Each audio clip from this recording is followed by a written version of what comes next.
Welcome to Slumber Lore, your quiet sanctuary for journeys through time.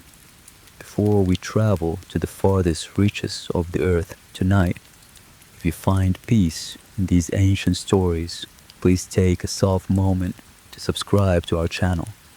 It helps us keep the sanctuary doors open and the stories alive.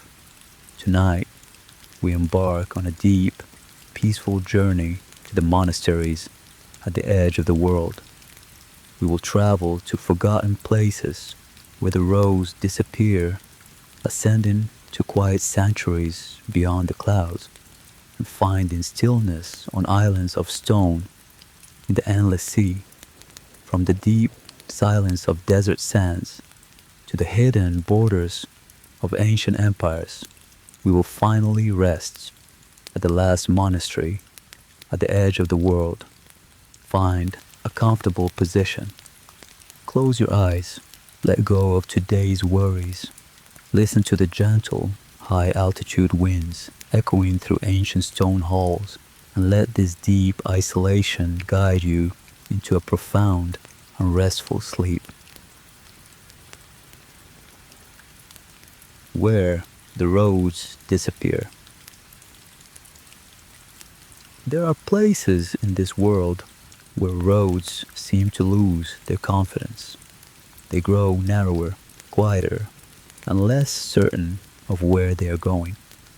The cities disappear first, and the houses, then the electric lights, and eventually even the road itself may become little more than a pale line winding between mountains, crossing a desert, or climbing toward a horizon of stone and snow. Yet, at the end of some of these roads, there is a door. Behind that door, perhaps, a small courtyard, a bell, a chapel darkened by centuries of candle smoke, and a community of people who have chosen to live at the very edge of the familiar world. Tonight, we are going to visit such places. Remote monasteries built on cliffs, hidden among mountains, surrounded by deserts, or standing on islands where the sea itself seems to guard the entrance. Some are still inhabited. Some have endured invasions, earthquakes, storms, and long centuries of political change. Others survive mostly as ruins, preserving only fragments of the lives once lived within their walls. But they have something in common. They were built where ordinary life becomes difficult. And perhaps that was the point. So, as the world around you becomes quieter, imagine leaving the familiar roads behind. There is no need to hurry. Our journey will be a long one, and the first path leads upward into the mountains of Greece. Far above the plains of Thessaly, enormous pillars of stone rise toward the sky. From a distance, they can look almost impossible. These are not gentle hills. They are immense formations of sandstone and conglomerate, shaped by geological forces and then slowly altered by wind, rain, rivers, and time. Today, this extraordinary landscape is known throughout the world as Meteora. The name comes from a Greek expression associated with being suspended in the air. It is difficult to imagine a more appropriate name. Long before large monasteries stood on these peaks, Christian hermits were seeking solitude among the caves and the hollows in the surrounding rocks. Exactly when the first hermits arrived is difficult to establish with certainty. Remote communities rarely leave complete records behind. Their isolation, after all, was part of their purpose. By around the 11th century, however, organized ascetic life was developing in the region. For these early religious inhabitants, isolation was not simply an inconvenience to endure, it was valuable. Distance from towns meant distance from commerce, noise, temptation, and many of the obligations of ordinary social life. Silence created room for prayer. Difficulty created discipline. The mountain became both shelter and teacher. Try for a moment to imagine living there centuries ago. There is no paved road, no staircase carved safely into the stone, no modern bridge. Below you lies an open plain. Above you, birds circle in the mountain air. When darkness comes, there is no glow from a distant city. There are only small lamps, fire, stars, and the sound of the wind moving around the rock. A monastery in such a place is more than a building. It changes a person's relationship with distance. Something that might take a few minutes in a modern town could require hours of effort. Water must be found and carried. Food must be grown, gathered, bought, or lifted from below. Stone and timber for construction must somehow reach the summit, and every visitor must make the same difficult journey. At Meteora, geography acted almost like a wall. But eventually, hermits began forming larger communities. During the 14th century, the monastic tradition of Meteora expanded significantly. One of the most important figures in this story was Athanasius Koinovatus, often known as Athanasius the Meteorite.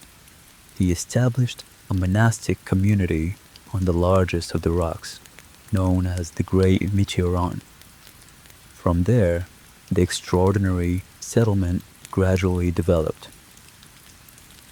Over time, more monasteries were constructed on nearby rock formations. At their height, there were roughly 24 monasteries associated with Meteora, although only 6 remain active today. Even now, with modern access, their location feels extraordinary. Centuries ago, reaching them could be an experience in itself. The cliffs were not merely a dramatic background, they were part of everyday monastic life. Monks and supplies could be transported upward using ladders, ropes, baskets, and nets. Imagine standing hundreds of feet above the plain while a rope system slowly carries a person or a basket toward the monastery. Below is empty air. Above is a small wooden mechanism operated by human hands. The journey is slow. The rope creaks. The basket moves slightly with the wind.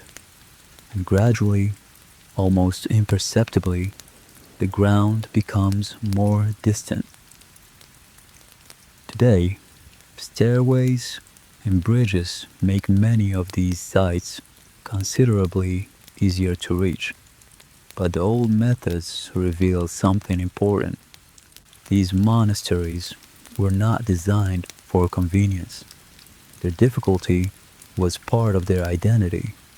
To understand why people might intentionally choose such a life, we need to understand something about monasticism itself and the ancient relationship between solitude, discipline, and contemplation. Across many religious traditions, isolation has often been associated with contemplation. The desert, mountain, forest, cave, or remote island removes distractions. Daily routines become simpler, and when the external world becomes quiet, attention turns inward. Christian monasticism developed strongly in the deserts of Egypt and the Eastern Mediterranean during the early centuries of Christianity, where withdrawal became a powerful form of religious discipline. Men and women withdrew from ordinary society to pursue lives centered on prayer, discipline, fasting, and spiritual reflection. Some lived alone as hermits, others formed communities. Over centuries, monasteries became important institutions.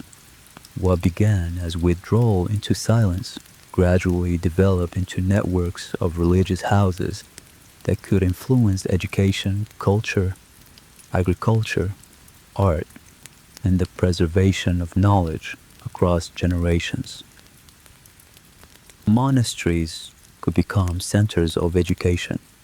They copied and preserved manuscripts. They maintained libraries. They provided hospitality. They cultivated land. They produced art. And sometimes, intentionally or not, they became guardians of history. This makes remote monasteries particularly fascinating. A place established to withdraw from the world can eventually become one of the places where pieces of that world are preserved. At Meteora, manuscripts, religious artworks, and traditions survive within buildings that seem almost beyond ordinary reach. The walls themselves tell a story. Inside the monasteries, visitors can find churches decorated with icons and frescoes. Figures painted centuries ago stare from walls illuminated today by electric lights, as well as the softer glow associated with candles and lamps. The past remains visible, but the setting is still alive. To modern eyes, these images are works of history and art. To the communities that created them, there was something more immediate. They belonged to a living religious environment. And that distinction matters because it is easy when looking at an ancient monastery to think of it simply as a monument, a beautiful object left behind by history. But monasteries were homes. People woke there, they ate there, they worked there, they became old there. They experienced winter mornings and summer heat. They worried about crops, repairs, illness, politics, and the security of their community. They heard news from distant places, and sometimes they watched events in the outside world transform everything around them. The monasteries of Meteora expanded during a complicated period in southeastern European history. Political power was shifting, the Byzantine world was weakening, and Ottoman influence was expanding through the region. In times of instability, inaccessible monasteries could offer a degree of protection. A high rock formation cannot make history disappear, but it can make the door harder to reach. These buildings were places of spiritual withdrawal, yet their isolation also had practical consequences. Height created silence, and height created defense. Still, the greatest protection may simply have been continuity, the ability to continue, hold rhythm, while the world below kept changing. Monastic routines tend to be repetitive by design. Wake, pray, work, eat, read, rest, then begin again. Outside, rulers change, borders move, languages evolve, armies appear and disappear, technologies transform daily life. But inside the monastery, a bell still marks the hour. Perhaps there is something deeply calming about that thought, not because monasteries exist outside history, but because repetition gives history a different rhythm. Monasteries are affected by economics, warfare, natural disasters, and human disagreements just like every other institution, but their routines can create a different sense of time. Modern time often feels linear. We move from one appointment to another, one deadline to another, one year to the next. Monastic time can feel circular. The same prayers return, the seasons return, festivals return, morning returns after darkness, and eventually darkness returns again. At a place like Meteora, geology adds another scale of time entirely. The human buildings are centuries old, the rocks beneath them are vastly older, and the individuals walking through those buildings occupy only the briefest moment between the two. Perhaps this is one reason the landscape feels so mysterious. It brings different kinds of time together: geological time, historical time, religious time, and the quiet, private time of a single human life. As evening approaches, the cliffs change color. Shadows lengthen across the plain. The rocks that appeared warm in daylight become dark silhouettes. Small windows begin to glow. A bell may travel further through cold evening air than you expect. For a few seconds, its sound belongs to the monastery. Then it leaves. It crosses the cliff, moves into the valley, becomes softer, and disappears. But Meteora is only the beginning of our journey. The desire to build sacred spaces in improbable locations did not belong to Greece alone. Far to the east, beyond seas and broad plains, a different mountain landscape rises from the earth. Here, the scale becomes almost overwhelming. The air becomes thinner. Trees begin to disappear. The horizon is dominated by some of the highest mountains on the planet. We are approaching the Himalayas. Hidden within these mountains are monasteries, whose isolation makes even Meteora seem strangely accessible. Valleys can be divided by ridges that take hours or days to cross. Winter snow can transform a familiar path into an obstacle. At high altitude, even ordinary movement becomes slower. Yet communities established sacred places here, creating religious landscapes in some of the most physically demanding environments inhabited by human beings. One of the most famous of these places lies in Bhutan, a country where steep valleys, forests, rivers, and high mountains have shaped culture for centuries. The landscape itself controls movement. Settlements gather where the terrain permits them. Rivers follow deep valleys. Forests cover mountain slopes. And above the Paro Valley, hidden against a cliff, stands one of the most extraordinary sacred complexes in the Himalayan world. Above the Paro Valley, attached dramatically to the side of a cliff, stands a complex known as Paro Taksang. To many English-speaking visitors, it is better known as the Tiger's Nest. The monastery seems to emerge directly from the mountain. White walls stand against dark stone. Golden roofs catch sunlight above the valley. Clouds can pass beneath it. And from a distance, the obvious question is not why someone built there, it is how.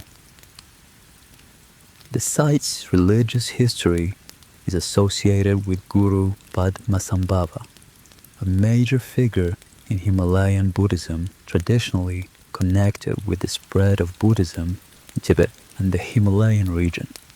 According to sacred tradition, Padmasambhava reached this location in an extraordinary way. He is said to have flown to the cliff upon the back of a tigress. There, in a cave, high above the valley, he meditated. That legend gave Taktsang its famous name. To approach stories like this only by asking whether they describe literal historical events can miss part of their significance. Sacred legends often communicate through symbols. They can express a site's spiritual importance, connect landscape to religious memory, and explain why later generations regarded a particular cave, mountain, spring, or forest as worthy of reverence. At Taktsang, the story and the physical landscape became inseparable. The physical monastery complex familiar today came much later. It was constructed in the late 17th century around the sacred cave associated with Padmasambhava. And once again, difficulty seems inseparable from meaning. Building here meant working against the restrictions of the mountain itself, carrying materials upward and creating sacred architecture in a place where ordinary construction would already have been difficult. To reach the monastery today, visitors generally hike upward through forests and mountain paths. The journey takes effort. Air becomes thinner. The valley slowly falls away below. For much of the climb, the destination is hidden by forest and terrain. There is only the path ahead, the movement of your feet over the ground, the change in air, and the quiet knowledge that somewhere above you the monastery is waiting. At points along the path, the monastery appears in the distance, then disappears behind trees, then returns again, closer, but still impossibly high. The gradual approach helps us understand something modern transportation often removes from travel. A destination does not simply arrive, it reveals itself slowly. For a while, you may see exactly where you are going while having no simple way to reach it. For much of human history, arriving somewhere important required time. Pilgrimage was not simply about the destination. The road itself changed the experience. Fatigue mattered, weather mattered, uncertainty mattered. With each step toward a remote monastery, the ordinary world became physically farther away. And in that distance, a psychological boundary could emerge. Behind you was daily life. Ahead was the sacred place. Between them was the mountain. But mountains are indifferent to human intentions. They do not become gentle because the destination is holy. Fire, storms, earthquakes, and erosion remain constant possibilities. Buildings that appear permanent from a valley below are still made from vulnerable materials. Timber can burn, stone can fracture, water finds weaknesses, and even the most revered sanctuary remains subject to the same physical world as everything around it. Taktsang itself has suffered destruction and rebuilding, including a devastating fire in 1998 that damaged much of the complex. The monastery was subsequently restored, and this pattern appears repeatedly in the history of remote monasteries. Their survival is rarely a story of remaining untouched. More often, It is a story of damage followed by repair, and of communities deciding that what was lost should be built again. Remote monasteries can look eternal. They are not. Stone cracks, timber burns, roofs collapse, paint fades, books decay, human communities shrink or disappear. What survives does so because generation after generation chooses to repair, copy, rebuild, and remember. Preservation is not passive. It is work, and in remote places, it can be especially difficult work, requiring both practical skill and the willingness to care for something whose history began long before your own life. The mystery of these monasteries is not simply that people once managed to build them. The greater mystery may be why people kept returning. Why repair a monastery hanging from a cliff? Why carry supplies up a mountain? Why preserve a library hundreds of miles from a major city? Why maintain rituals that began before the lives of anyone now performing them? There is no single answer. Faith is part of it. Identity is part of it. Memory is part of it.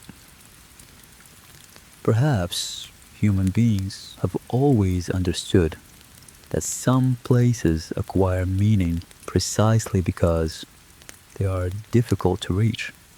When access requires effort, arrival feels different. The doors at the end of the path seem heavier. The silence on the other side seems deeper, and the view from the window reminds you exactly how far you have traveled. But tonight, our journey will carry us farther still, beyond the familiar paths of Bhutan. Beyond the green valleys of Bhutan lie monasteries where winter can isolate communities for months, desert walls that have watched civilizations rise and disappear, islands where monks once lived with little company beyond seabirds and the ocean, and ancient libraries where manuscripts survived because the outside world found them difficult to reach. For now, imagine standing on a mountain path just before sunset. Far below, a river catches the final light.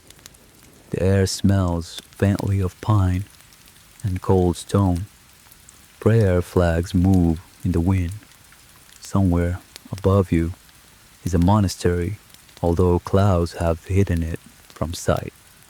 You cannot see the destination anymore, only the path. Our journey has only just begun. Beyond the next ridge, the mountains become higher, the valleys become narrower, and the silence becomes deeper.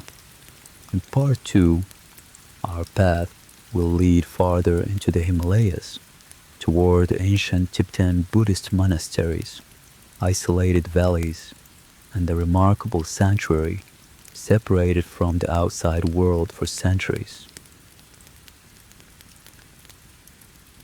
The monasteries beyond the clouds.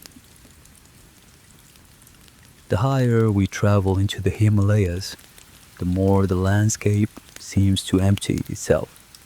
Forests gradually become sparse. The air grows colder and thinner.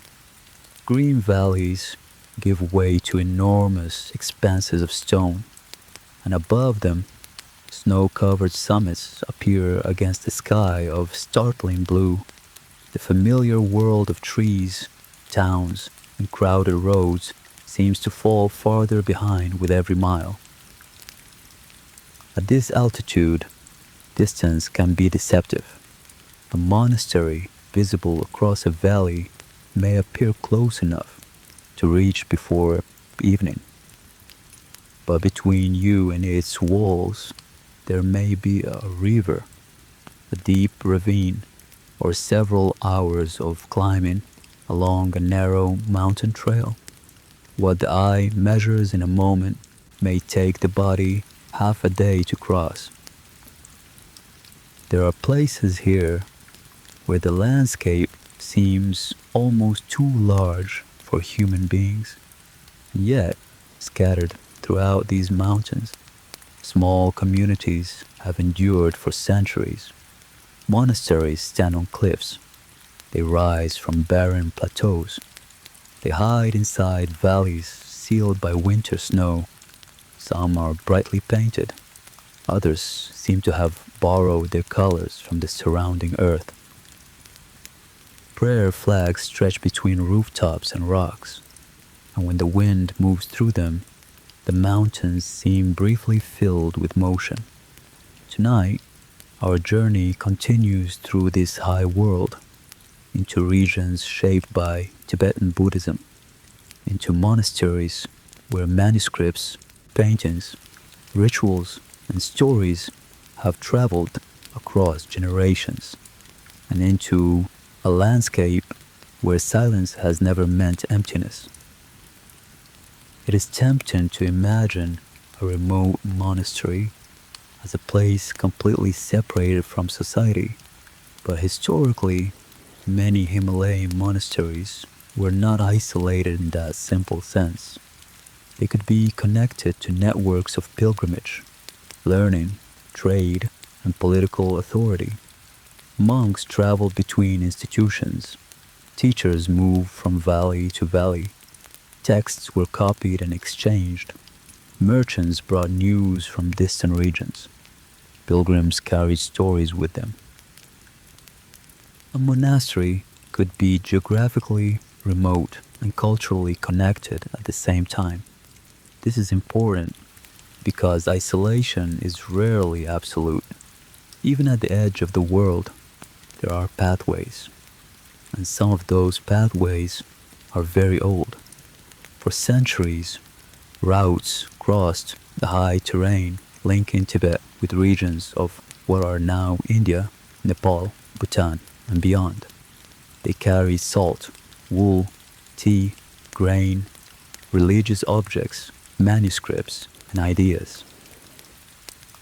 To follow one of these routes centuries ago would have required endurance. A traveler moved largely at the speed of a human being or a pack animal. Weather could determine whether a mountain pass was open. A snowstorm could change everything. There were no tunnels through the mountains, no satellite forecasts, no rescue helicopters waiting nearby. The landscape set the timetable, and the traveler had little choice but to respect it. At night, travelers sought shelter wherever it could be found. A village, a cave, a tent, or sometimes a monastery. In such environments, hospitality could be more than courtesy. It could be survival. A roof offered protection from snow and wind. A warm drink restored strength. Information about the path ahead might prevent a dangerous mistake. In remote landscapes, simple hospitality could carry extraordinary practical importance. This brings us toward one of the most remarkable monastic landscapes in the Indian Himalayas. High in the Spiti Valley, in the modern Indian state of Himachal Pradesh, stands Ki Monastery, sometimes written as Kio or Ki. It rises above the Spiti River at an altitude of more than 4,000 meters. From a distance, the complex looks almost as if a small village has been compressed into a single structure. Buildings climb over one another. Walls meet at irregular angles. Small windows look out across a vast, treeless valley. Nothing about it resembles the symmetrical plan of a grand European abbey. Ki appears to have grown organically, room by room, wall by wall, generation by generation. Its precise early history contains uncertainties, as is common within institutions that have survived many centuries of disruption, rebuilding, boom, and change. Ki is generally associated with the Gelug tradition of Tibetan Buddhism, and the monastery has long been an important religious center in Spiti. But what makes Ki particularly compelling is not simply its age, it is its position. Look outward from the monastery, and the scale of the landscape becomes difficult to absorb. Mountains rise behind mountains, while the Spiti River winds through the immense valley below. Villages appear as small collections of green fields and pale buildings. The green itself seems almost unnatural against the surrounding brown and gray. Agriculture here depends on careful use of limited water. The growing season is short, winter is long, and human settlement occupies only small pockets within an enormous geological world. From this height, those pockets of cultivation reveal just how carefully life has adapted to the valley. When the sun disappears, temperatures can fall quickly. Shadows fill the valley. Stone walls release the warmth they collected during the day. Doors close, lamps are lit, and inside the monastery, another kind of landscape appears. Dark rooms, painted walls, religious images, texts wrapped carefully in cloth, the smell of butter lamps and incense, footsteps in narrow corridors, low voices reciting prayers. Outside, the mountains are vast. Inside, attention narrows. A page, a flame, a breath, a repeated phrase. A small ritual performed in almost exactly the same way it was performed yesterday. The contrast is profound. Beyond the walls lies the landscape, measured in mountains and valleys. Here, inside, an entire moment can be contained within the movement of the eyes across a page, or the quiet trembling of a single flame. Monastic life in this region traditionally combines religious study with ritual, meditation, and practical work. A monastery has kitchens, storage rooms, assembly halls, and sleeping quarters. Objects require repair. Food must be prepared. Younger monks must be taught. Religious texts must be studied. The romantic image of uninterrupted contemplation is therefore incomplete. Silence requires maintenance. So does survival. Even the quietest monastery depends upon countless ordinary tasks repeated every day. Throughout its history, Ki Monastery has had to survive more than weather. The Himalayan borderlands have experienced conflict and political change over centuries. Monasteries could be damaged during raids or warfare. Fires could spread through timber structures. Earthquakes could shake walls that had stood for generations. Then came the patient work of reconstruction.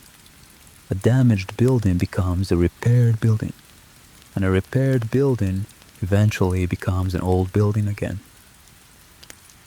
Centuries later, a visitor may look at these walls and imagine that nothing has changed, but old monasteries are often records of change disguised as symbols of permanence.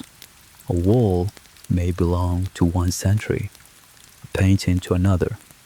A roof may have been replaced many times.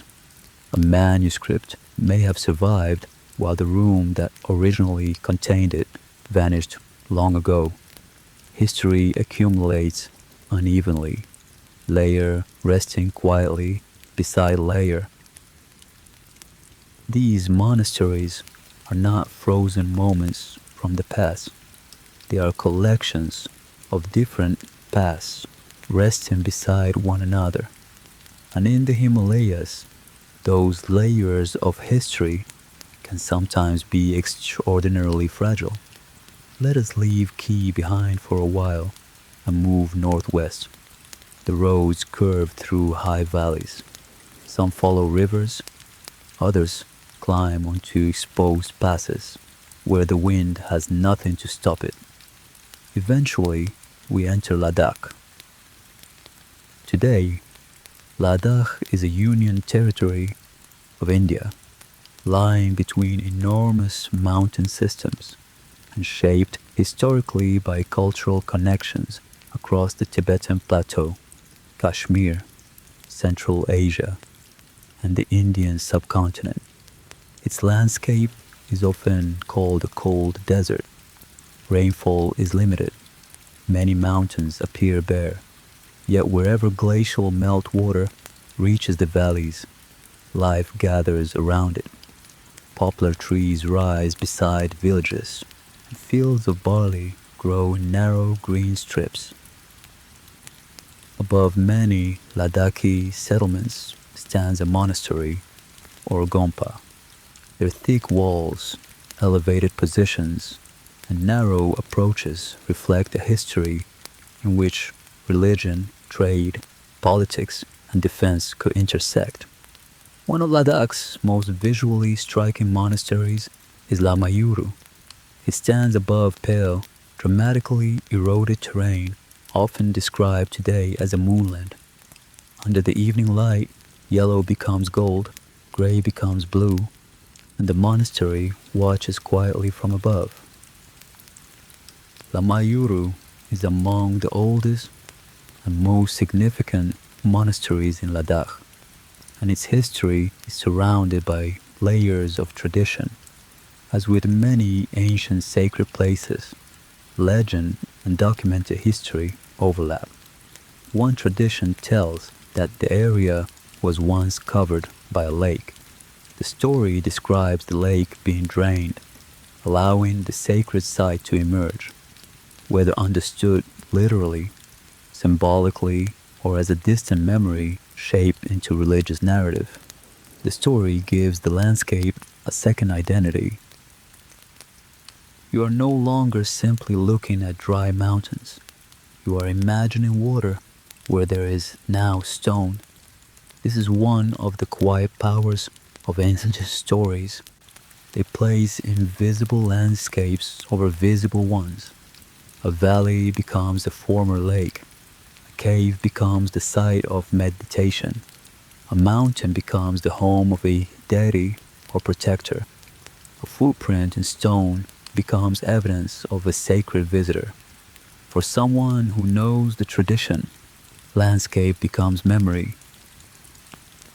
Farther through Ladakh stands another monastery with a very different appearance.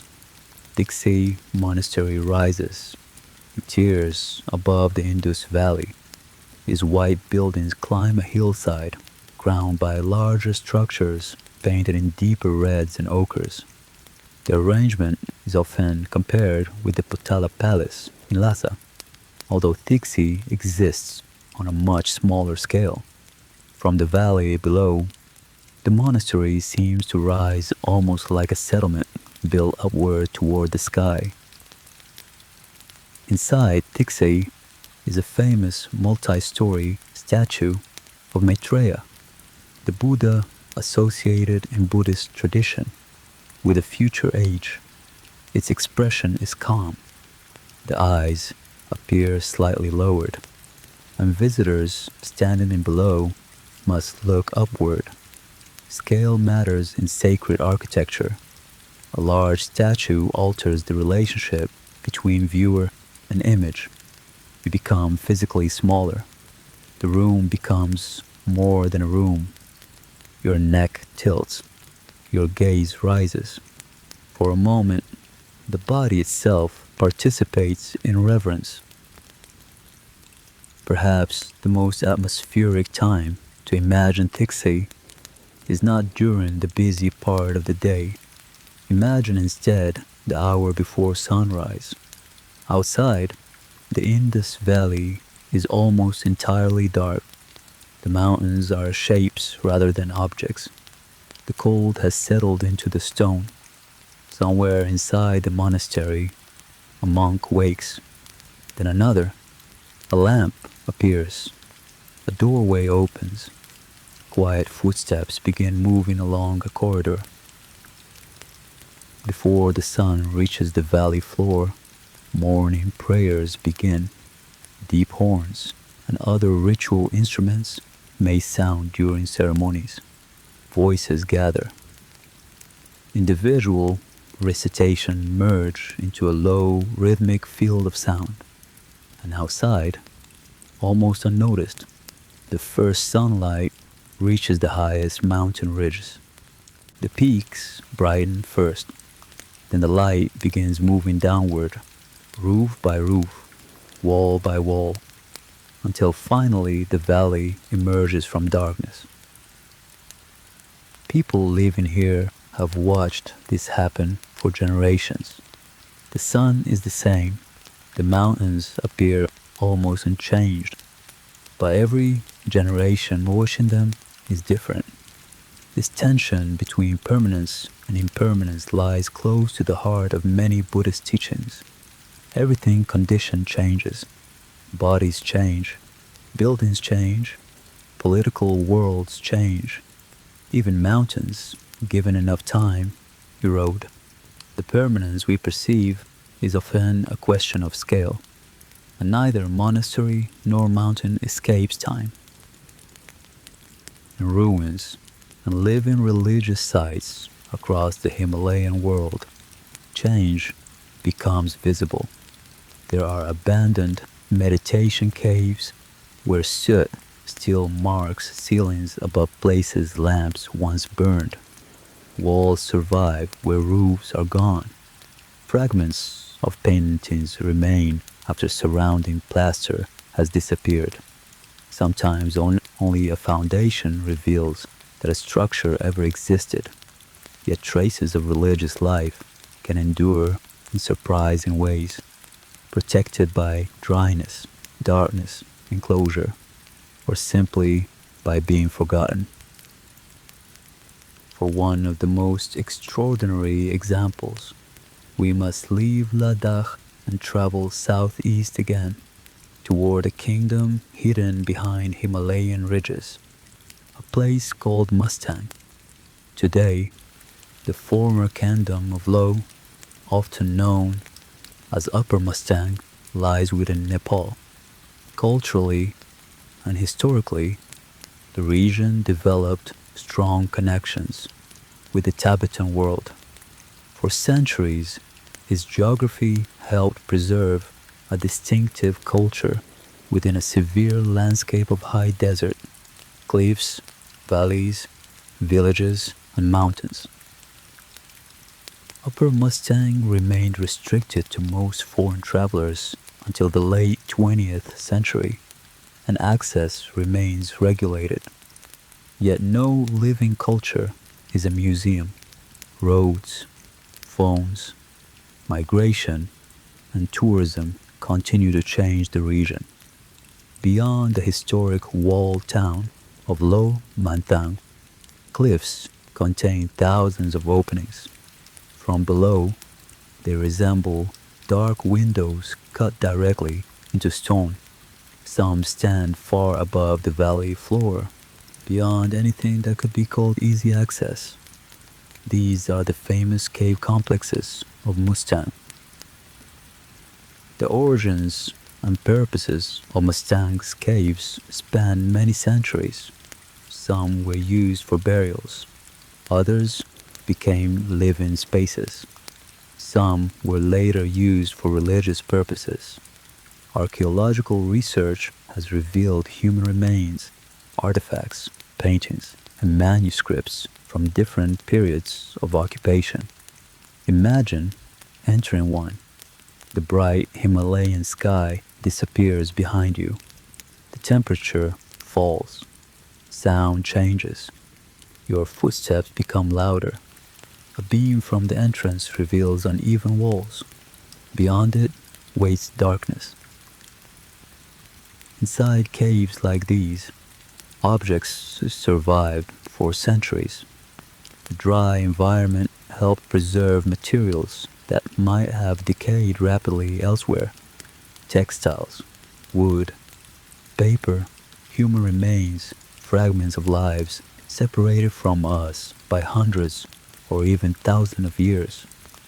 Archaeologists working in Upper Mustang have uncovered manuscripts and other materials in cave complexes, some in remarkably inaccessible locations. Their survival reminds us that climate and geography can sometimes become accidental guardians of history. The caves demonstrate something increasingly important to our journey. Isolation can preserve, not perfectly, not forever, but sometimes long enough to create a bridge across centuries. When people stop entering a room, objects inside may remain untouched. When rain rarely falls, organic material can survive.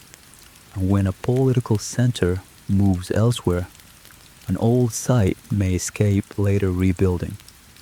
Abandonment, strangely enough, can become a form of protection.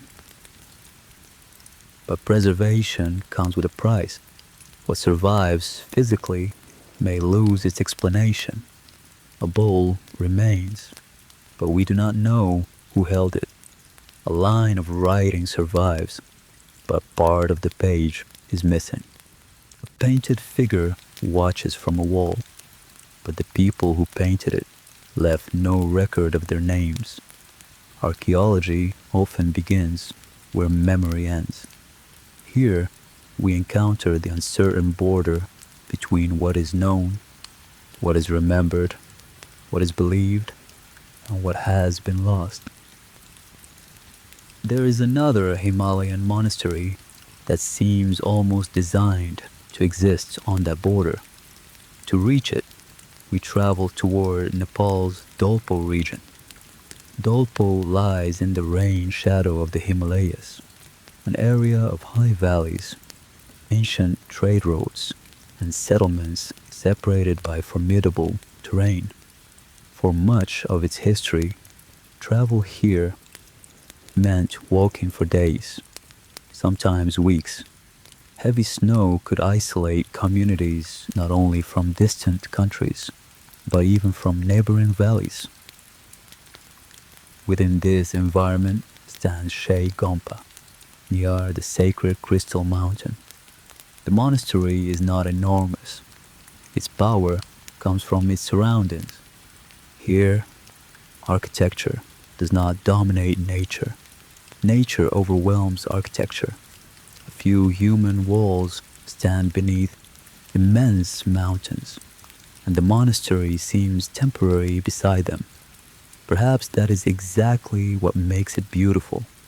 Human scale is made visible here by everything that surrounds it. Pilgrims have traditionally traveled through this landscape around Crystal Mountain, following a sacred circuit.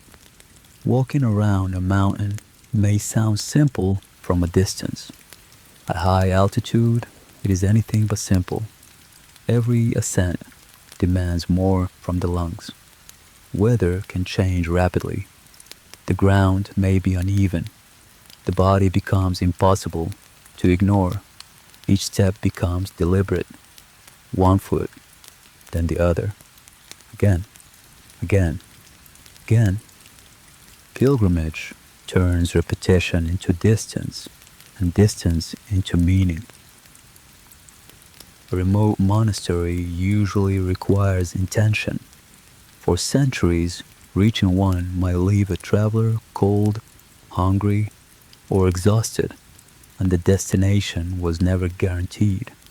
Now imagine arriving at dusk after walking since morning. There is no town and no traffic, only wind. A wooden door opens. Inside, a lamp burns and steam rises from a cup. Suddenly, sanctuary requires no explanation. A monastery could be a sacred place, but also a warm room, a meal, information, and safety through the night. Outside Shea Gompa, night settles rapidly. Without the artificial light of a large city, darkness has depth. Stars emerge in numbers that urban skies rarely reveal, and the Milky Way can stretch overhead like pale smoke. For most of human history, this was the ordinary sky. Clock, calendar, direction, mythology, and mystery at once. Under such a sky, mountains do not provide simple answers. They simply change the scale of the questions. A person feels very small, and sometimes that can feel strangely peaceful. Tomorrow, someone at Shea Gompa will refill the lamp, sweep the floor, prepare food, open a book, and the cycle will begin again. But our journey is not finished. Isolation takes many forms. Sometimes it is altitude, sometimes snow, and sometimes it is water. Far to the west, a dark Atlantic surrounds a small island of stone where weather decides whether boats can approach. More than 1,000 years ago, monks climbed that rock and built small stone cells near its summit. The island is Skellig Michael. There, off Ireland's western coast, we will discover a different kind of silence. Not the silence of thin mountain air, but the endless movement of the sea.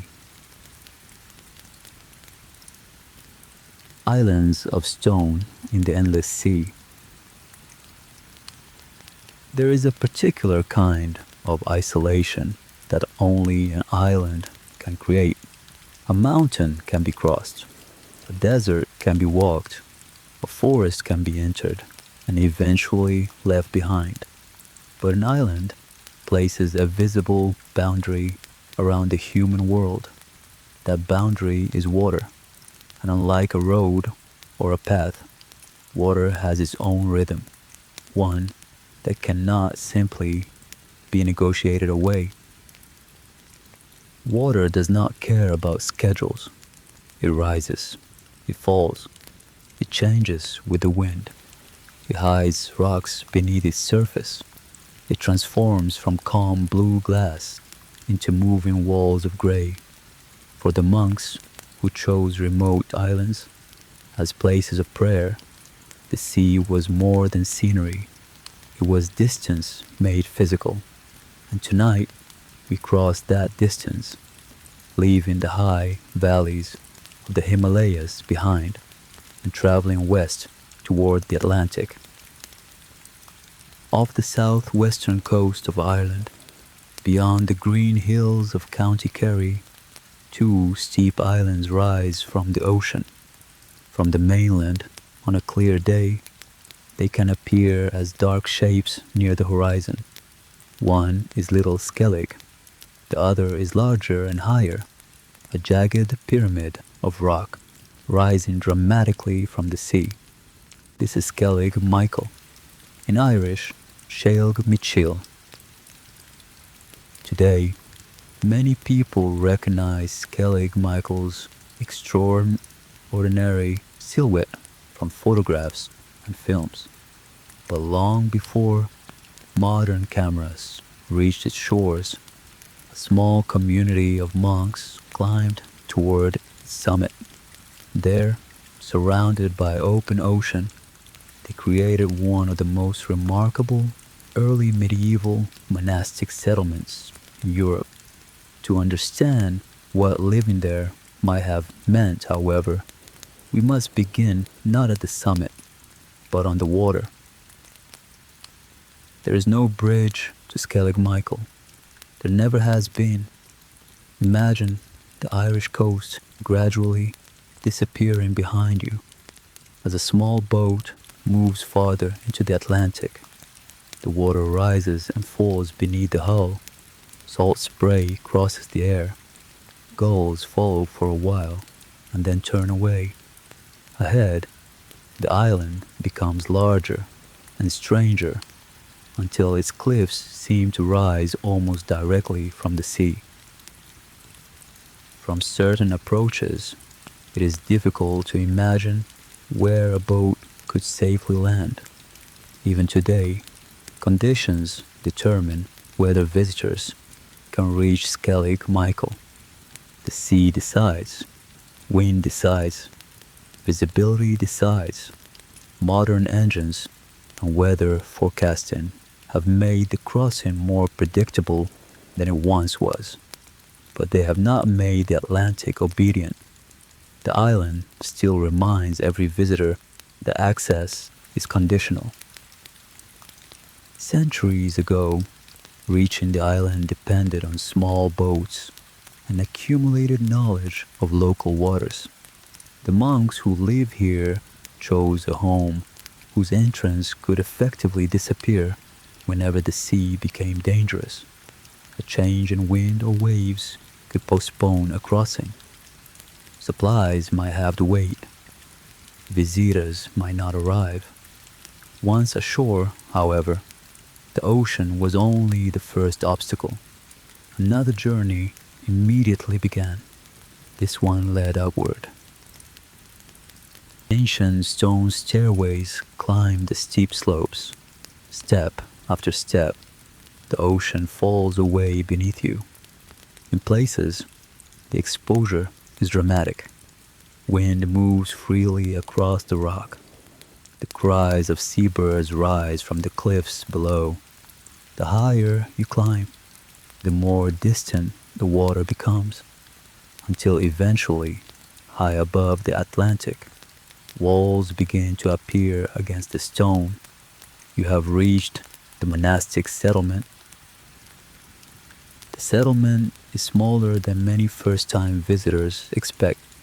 There are no enormous towers, no grand cathedral, and no monumental gate.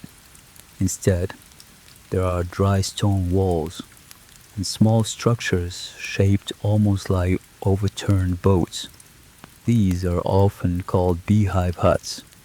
The Irish architectural form is known as the clochán. Here, architecture does not attempt to overpower the island. It fits carefully into the small amount of usable space available. The clochán were created through corbelling. Layers of stone were carefully placed so that each course moved slightly inward, gradually allowing the walls to close above the interior. There was no modern steel frame and no concrete structure holding everything together, only carefully arranged stone, practical knowledge, skilled hands, and extraordinary patience. On an island where nearly every task demanded effort, even creating a small protected room represented a significant achievement. Inside, the atmosphere changes immediately. The doorway is low, the space is confined. Thick stone walls separate you slightly from the wind outside. Light enters through a small opening. Compared with the exposed Atlantic, the cell feels protected, but it is not comfortable in any modern sense. This was a life stripped of many conveniences, even by medieval standards, reduced to shelter, essential possessions, and the rhythms of the community. The exact date when the monastery on Skellig Michael was founded is uncertain. Evidence and historical tradition generally place its development in the early medieval period, perhaps around the 6th to 8th centuries. As with many remote religious communities, certainty becomes harder the farther back we travel. Written records are incomplete. Archaeology provides clues. Later traditions preserve memories, and between them lies a space where history must remain cautious. Much about the monastery's earliest history remains uncertain, but some things are clear. A Christian monastic community lived here. They built, they prayed, they worked, they buried their dead, and they remained for generations. That simple fact raises one of the most important questions of our journey. Why here? Why deliberately choose a narrow island of stone rising from an unpredictable ocean when easier places to live were available elsewhere? To answer, we need to enter the spiritual geography of early Irish Christianity. In the centuries following the spread of Christianity in Ireland, monasticism became a major feature of religious and intellectual life. Some Irish monks pursued extreme forms of ascetic withdrawal. They sought places far from settlement, small islands, rocky coastlines, remote valleys. Isolation was not understood merely as absence. It could become a deliberate spiritual tool. Early Christian asceticism had deep connections with the deserts of Egypt, Syria, and the eastern Mediterranean, where the desert fathers and mothers withdrew into harsh landscapes for prayer and discipline. Ireland had no vast hot deserts, but it possessed another wilderness, the Atlantic. An island could become a desert made of water. Instead of sand stretching toward the horizon, there were waves. Instead of burning heat, there was rain and cold wind. The physical conditions were different, but the underlying idea was familiar: to withdraw, to simplify, to confront solitude. At Skellig Michael, that withdrawal was almost complete. Imagine waking here on a winter morning more than 1,000 years ago. There is no glass window beside your bed, no central heating, no reliable supply vessel expected that afternoon. You hear wind against stone, perhaps rain, perhaps nothing but the ocean. Then you rise in darkness and walk toward prayer. Prayer was followed by work, because survival on Skellig Michael required far more than contemplation. Fresh water had to be collected, food had to be stored, structures had to be maintained, fuel was limited. Rainwater could be captured in carefully designed cisterns, while small garden areas may have supported limited cultivation. Food and supplies could also come from the sea and from connections with the mainland. Every resource had to be treated carefully. Every useful object represented labor. A wooden tool could not simply be replaced at a nearby market. A damaged wall required stonework. A failed harvest or lost supply could matter. Isolation has a romantic appearance from a distance. Living inside it is logistical. Getting water, keeping food dry, staying warm, treating illness, repairing a roof, protecting a manuscript from moisture.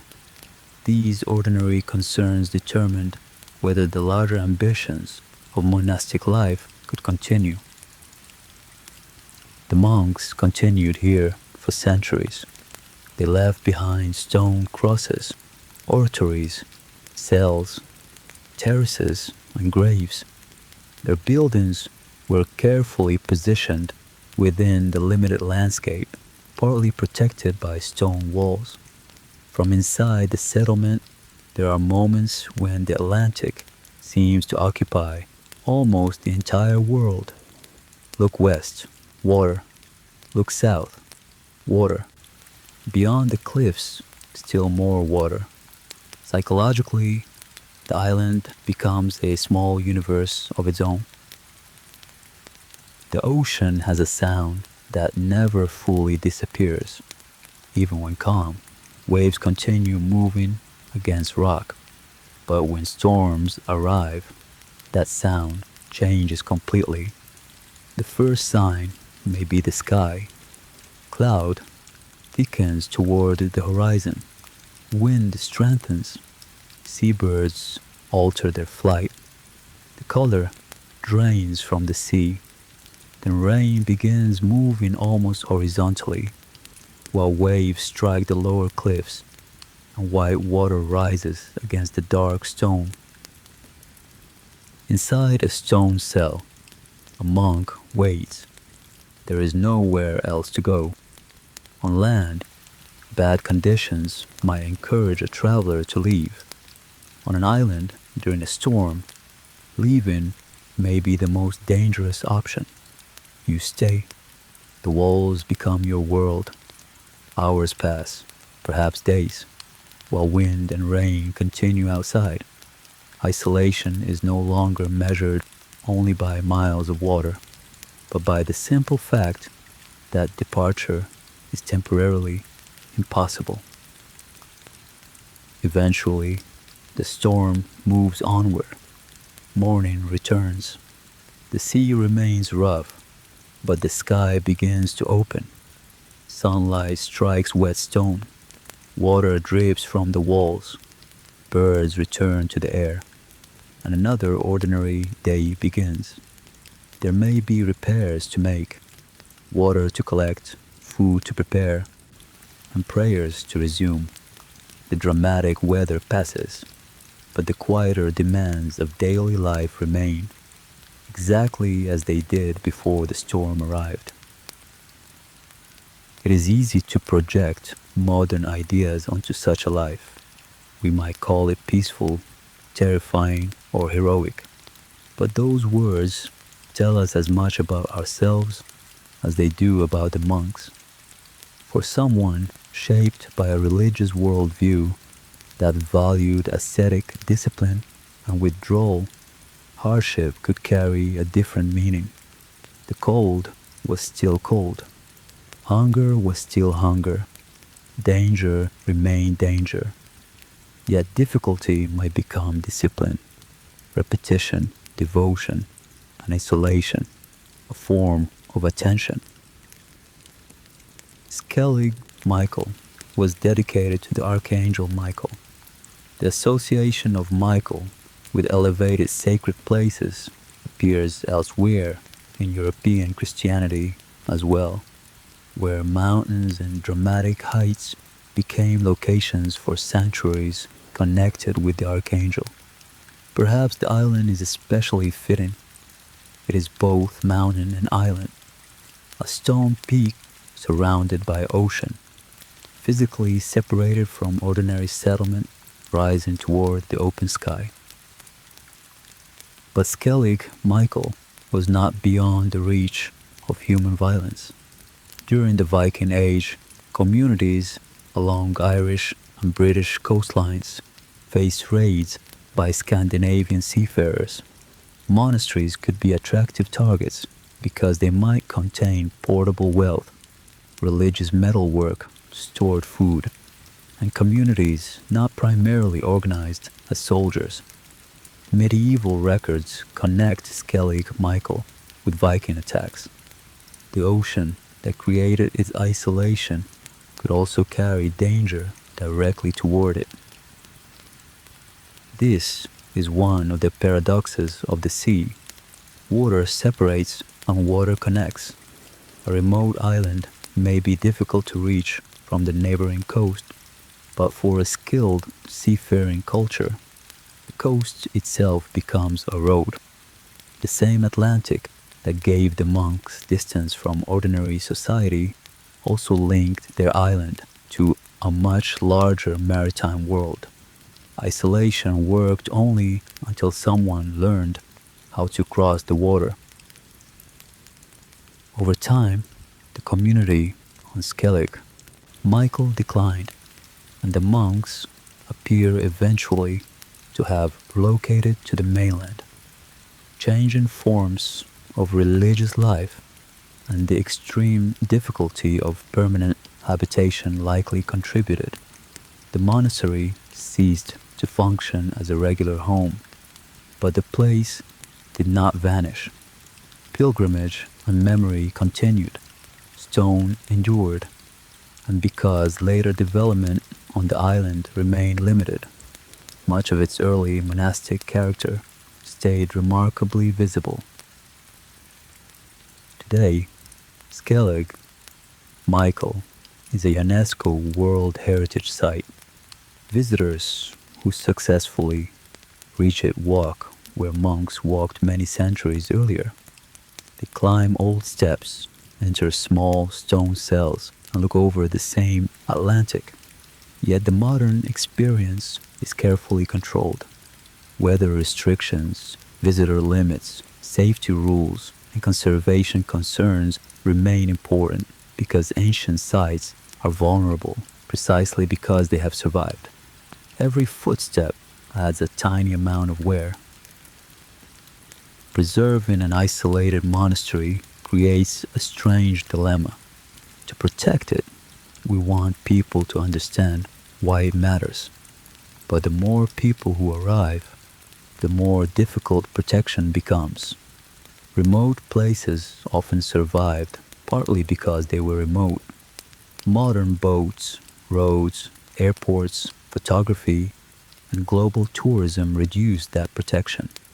A place once known mainly within a region can become an international destination, and solitude itself becomes something people travel thousands of miles to experience.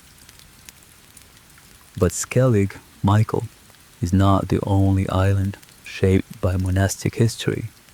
Off the northeastern coast of England lies Lindisfarne, usually called Holy Island. It looks very different, low, green, inhabited, and close to the mainland, yet it possesses a peculiar form of isolation. For part of each day, a causeway connects it to the coast. Then the tide returns, water covers the road, and the island becomes an island again. This daily transformation gives Lindisfarne an unusual rhythm. Access is governed by the tides. Water that initially appears shallow can rise until what looked like land becomes sea. For medieval inhabitants, this was not an inconvenience calculated by an app or printed on a website. The tides belonged to everyday reality. The landscape itself kept time, opening one route to the mainland and then quietly closing it again. Lindisfarne became an important center of Christianity in Anglo-Saxon England after a monastery was founded there in the 7th century, associated especially with Saint Aidan, who came from Iona. Later, the island became strongly associated with Saint Cuthbert, yet even an island monastery could become too busy for someone seeking deeper solitude. Cuthbert withdrew farther offshore to Inner Farne, repeating an ancient pattern: retreat from society, then retreat again from the community created by the first withdrawal. But complete isolation creates another problem. Human beings still require other human beings. Even hermits depend upon networks. Someone brings food, someone carries message, someone remembers where the hermit lives, and after death, someone tells the story. Solitude is often supported quietly by community. A monastery might also depend upon farmers, builders, donors, craftspeople, scribes, pilgrims, local families, trade routes, and rulers willing to protect it. or at least to leave it alone. At Lindisfarne, these invisible connections extended surprisingly far. The monastery became a center of learning and manuscript culture. The Lindisfarne Gospels, created around the early 8th century, contain the four Christian Gospels in Latin and are celebrated for extraordinary illuminated decoration. Patterns twist into one another. Colors fill carefully planned designs.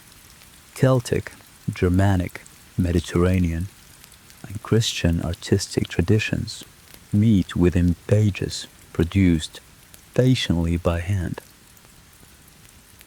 Imagine creating such a manuscript without electric light, manufactured paper, mass-produced pigments, or any machine capable of correcting a mistake.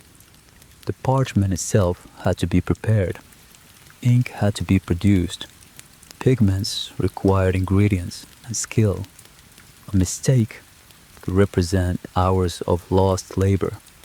The scribe worked slowly, line after line, letter after letter.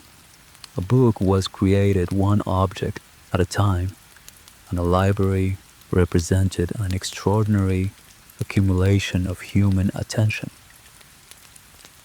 This is why the destruction of a monastic library could mean more than the loss of expensive objects. If only a few copies of a work existed, fire, warfare, decay, or simple accident might remove it from history.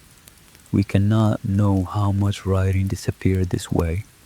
Sometimes a later author mentioned a book we no longer possess. Sometimes only a fragment or quotation remains. History is filled with absences, and monasteries helped prevent some of those absences from becoming permanent. Yet Lindisfarne itself would experience violence. In 793, a Viking raid on the monastery became one of the most famous episodes associated with the beginning of the Viking Age in Britain. Christian observers were horrified that a sacred place could be attacked. Again, the sea revealed its double nature. It had helped separate the monastery from the mainland, but it also created a route for skilled seafarers. Isolation worked only until someone crossed the water. Repeated instability eventually contributed to the monastic community leaving Lindisfarne, taking important relics with them.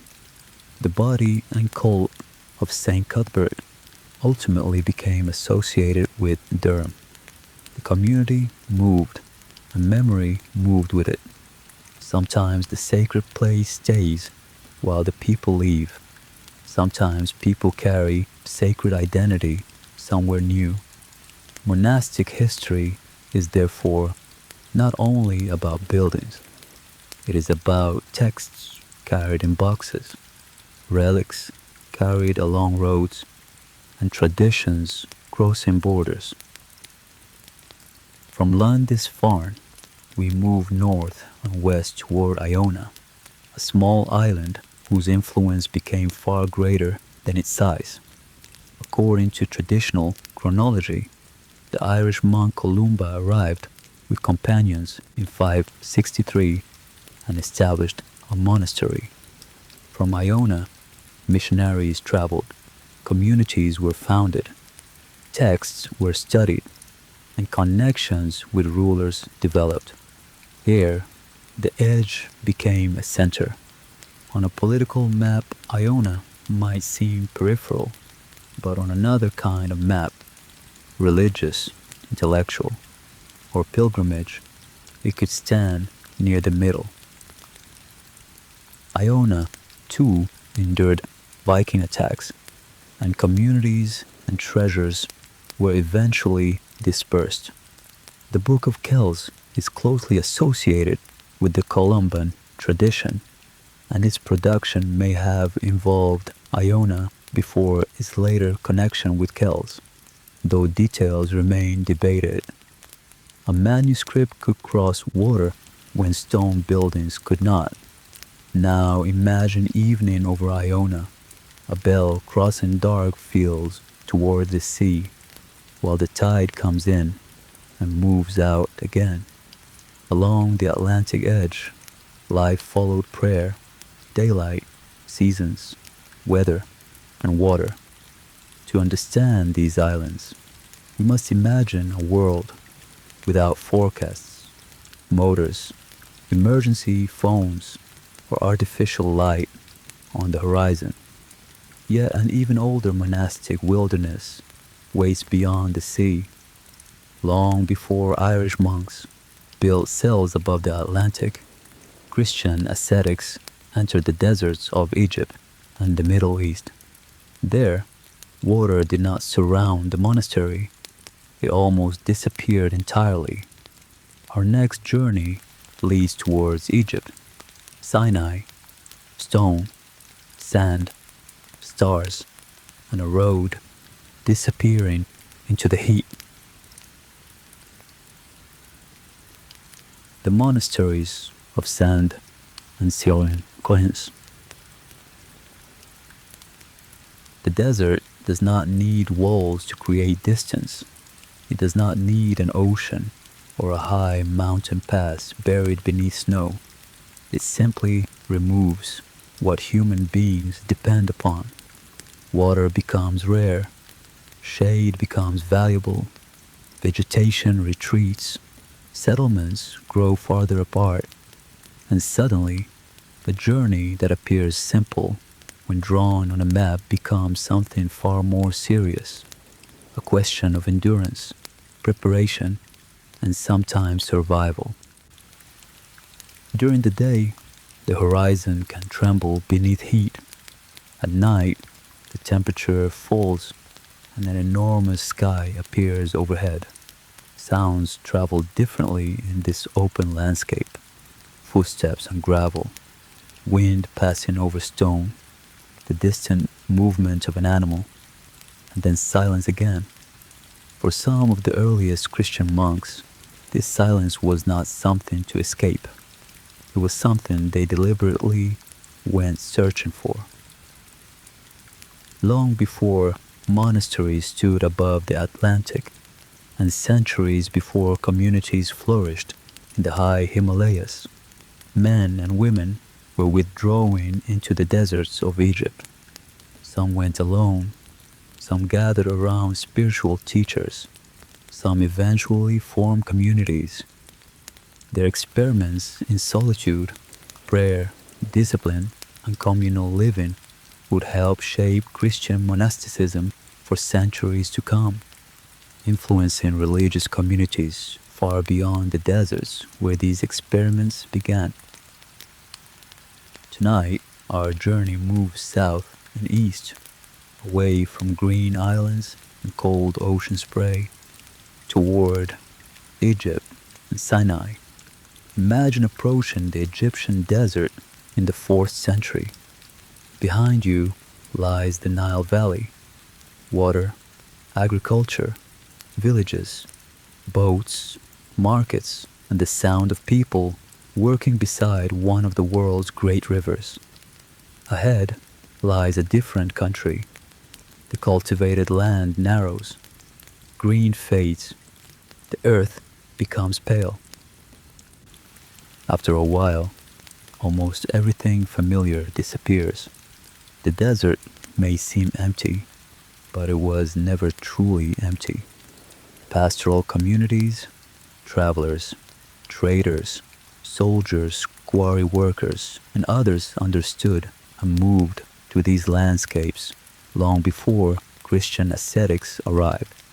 Calling the desert empty can erase those histories.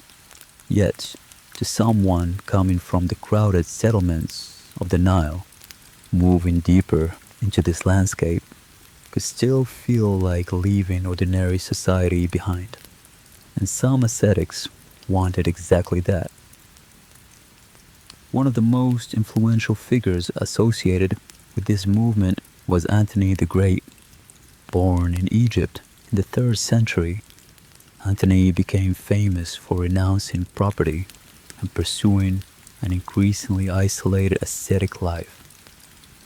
Much of what later generations knew about him came through a biography attributed to Athanasius of Alexandria. That work became enormously influential, helping Antony's reputation travel far beyond the landscape in which he had chosen to live. Antony's withdrawal was presented not simply as escape, but as spiritual struggle. Stories describe temptations and demonic attacks, but within early Christian spirituality, these accounts communicated something deeper than supernatural adventure. The lonely landscape became a theater for struggles between discipline and temptation. With little external activity, memories, anxieties, desires, and fears could become more noticeable. The desert did not necessarily create them. It removed many of the distractions that had concealed them. Anthony eventually moved deeper into isolation, and tradition connects his final years with a location near the Red Sea Mountains. Today, the monastery of St. Anthony stands near the mountain cave associated with him. The monastery developed after Anthony's lifetime and became one of the oldest continuing centers of Christian monasticism. From a distance, his walls can resemble those of a fortress, a small enclosed world surrounded by a landscape of exposed stone. The fortress-like appearance had practical meaning. Remote monasteries needed protection, and isolation could create vulnerability as well as silence. Inside the walls, life became possible. Churches, cells, workspaces, water systems, gardens, food stores. A desert monastery is, in part, an engineered ecosystem. Every source of water matters. Every patch of shade matters. A palm tree is not merely beautiful. A well is not simply infrastructure. In this environment, it is survival. We often imagine monks leaving the material world behind, but desert monasticism depended on careful engagement with material reality. Water must be conserved, bread must be made, clothing wears out, buildings crack, animals require care, visitors need feeding. The spiritual life continues because someone understands practical things.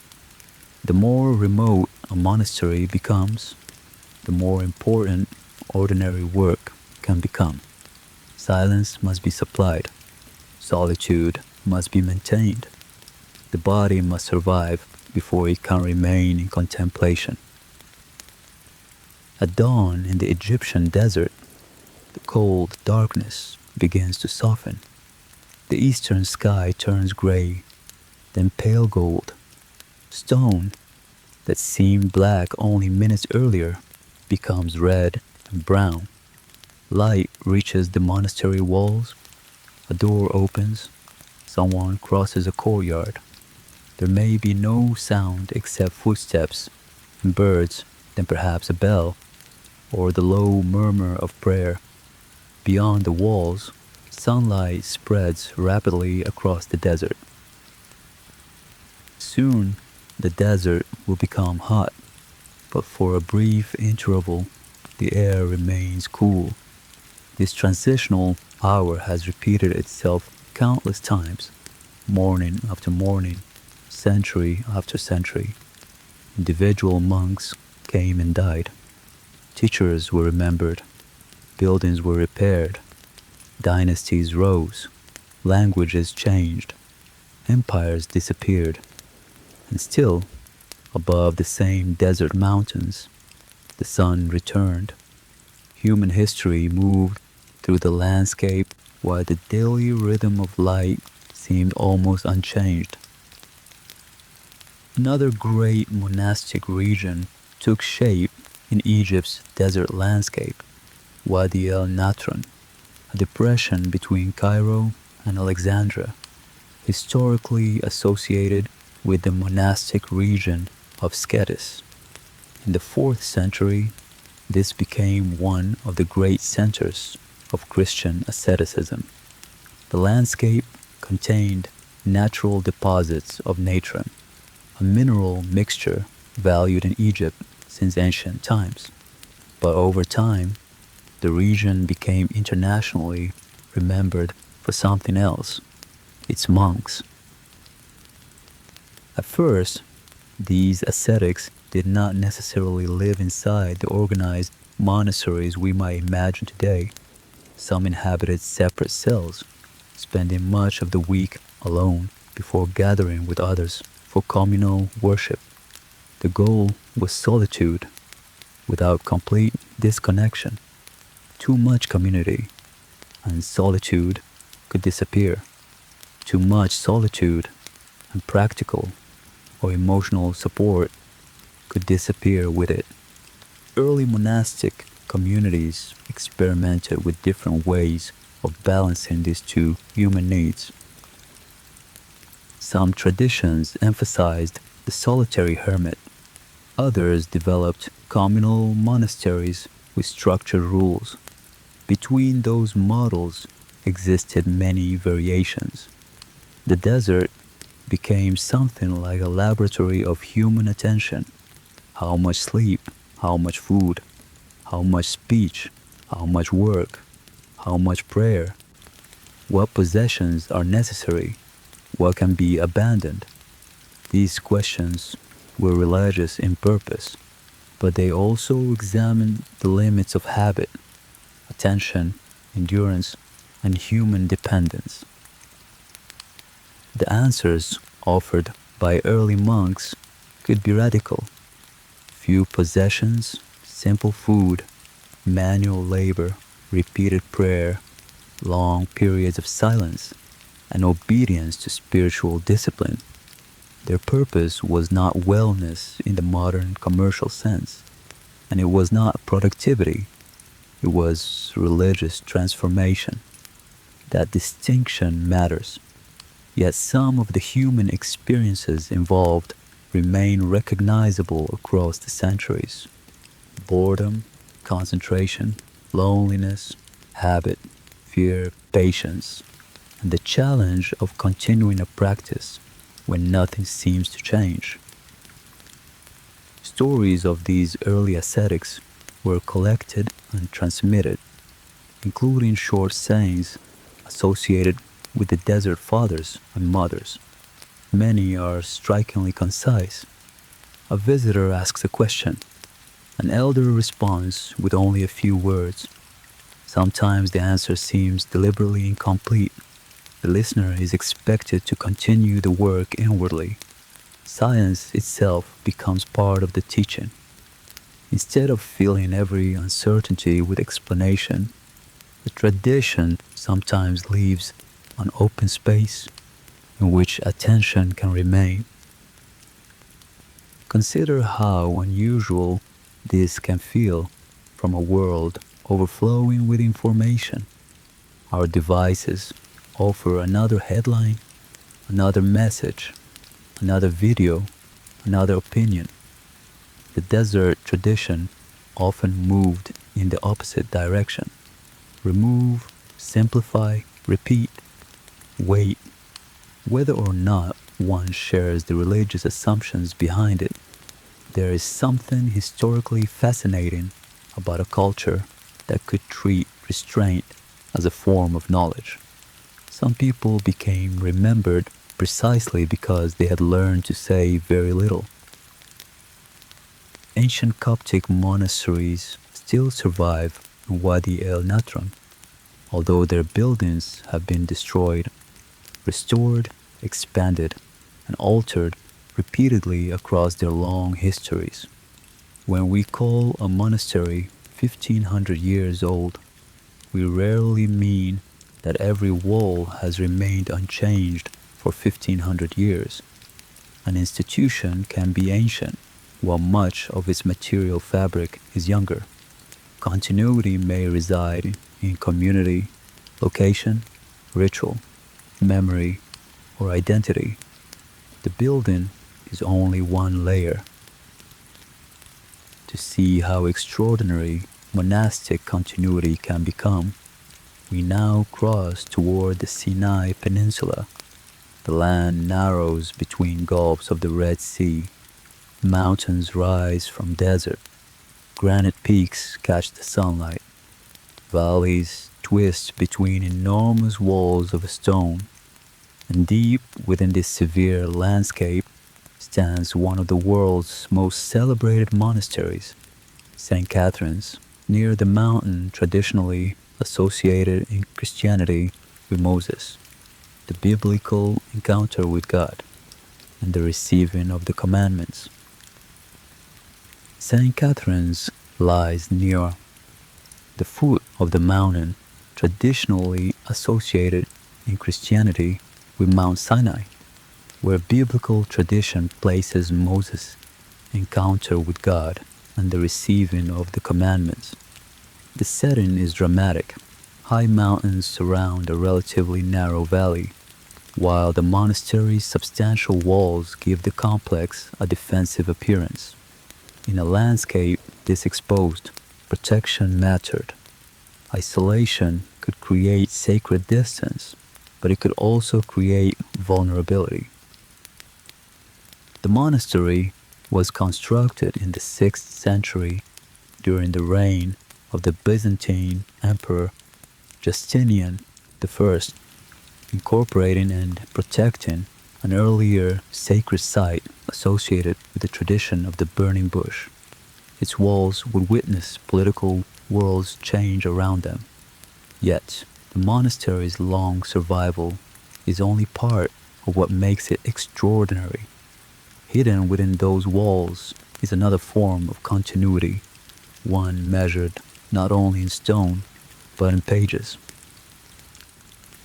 Remote monasteries often became guardians of written culture, and St. Catherine's is one of the most extraordinary examples.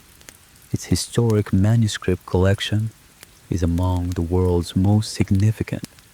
It preserves texts in languages including Greek, Syriac, Arabic, Georgian, and others.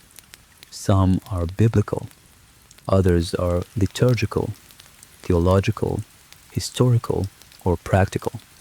Together, they represent centuries of religious, linguistic, and intellectual history preserved in an exceptionally remote place.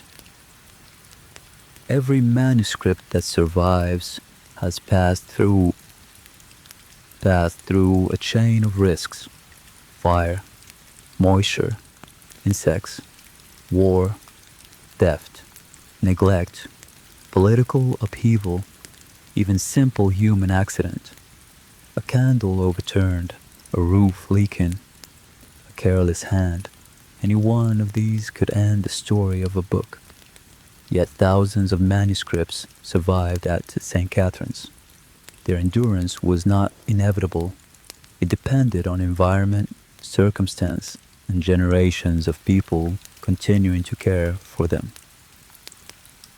Imagine entering this manuscript room centuries ago.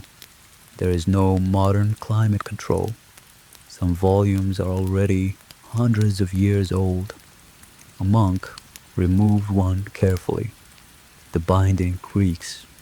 The pages carry the smell of parchment, leather, dust, perhaps smoke. The letters belong to a hand that stopped moving centuries earlier, and yet something of that vanished person remains. Writing allows the human thought to travel farther through time than its writer ever could. A sentence survives its writer. A A question survives the person who first asked it. A mistake can survive. A correction in the margin can survive. Sometimes, even irritation or disagreement leaves a trace beside the main text. Eventually, the original writing may remain after everyone who understood his immediate world is gone. Monastic libraries are therefore more than collections of information. They are collections of vanished moments, preserved by materials fragile enough to fit inside a human hand. One manuscript famously associated with St. Catherine's is the Codex Sinaiticus, among the most important surviving early manuscripts of the Christian Bible. Produced in the 4th century, it preserves much of the Greek Old Testament and the earliest complete copy of the Christian New Testament. Its survival is remarkable, but its later history also demonstrates how complicated the relationship between preservation, scholarship, access, and ownership can become.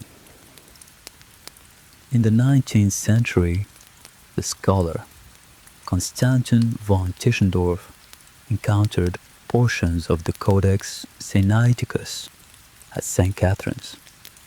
Major portions later left the monastery, but accounts of that transfer have remained contested. Questions have included whether it was understood as a loan, a gift, or otherwise legitimately authorized. Today, substantial portions are held by the British Library, while other leaves and fragments remain in several locations, including St. Catherine's itself. The controversy reminds us that preservation and ownership are not the same question. During the 19th and 20th centuries, European collecting practices moved enormous numbers of objects and manuscripts away from their places of origin. Some were purchased, some donated, others left under circumstances now disputed or criticized.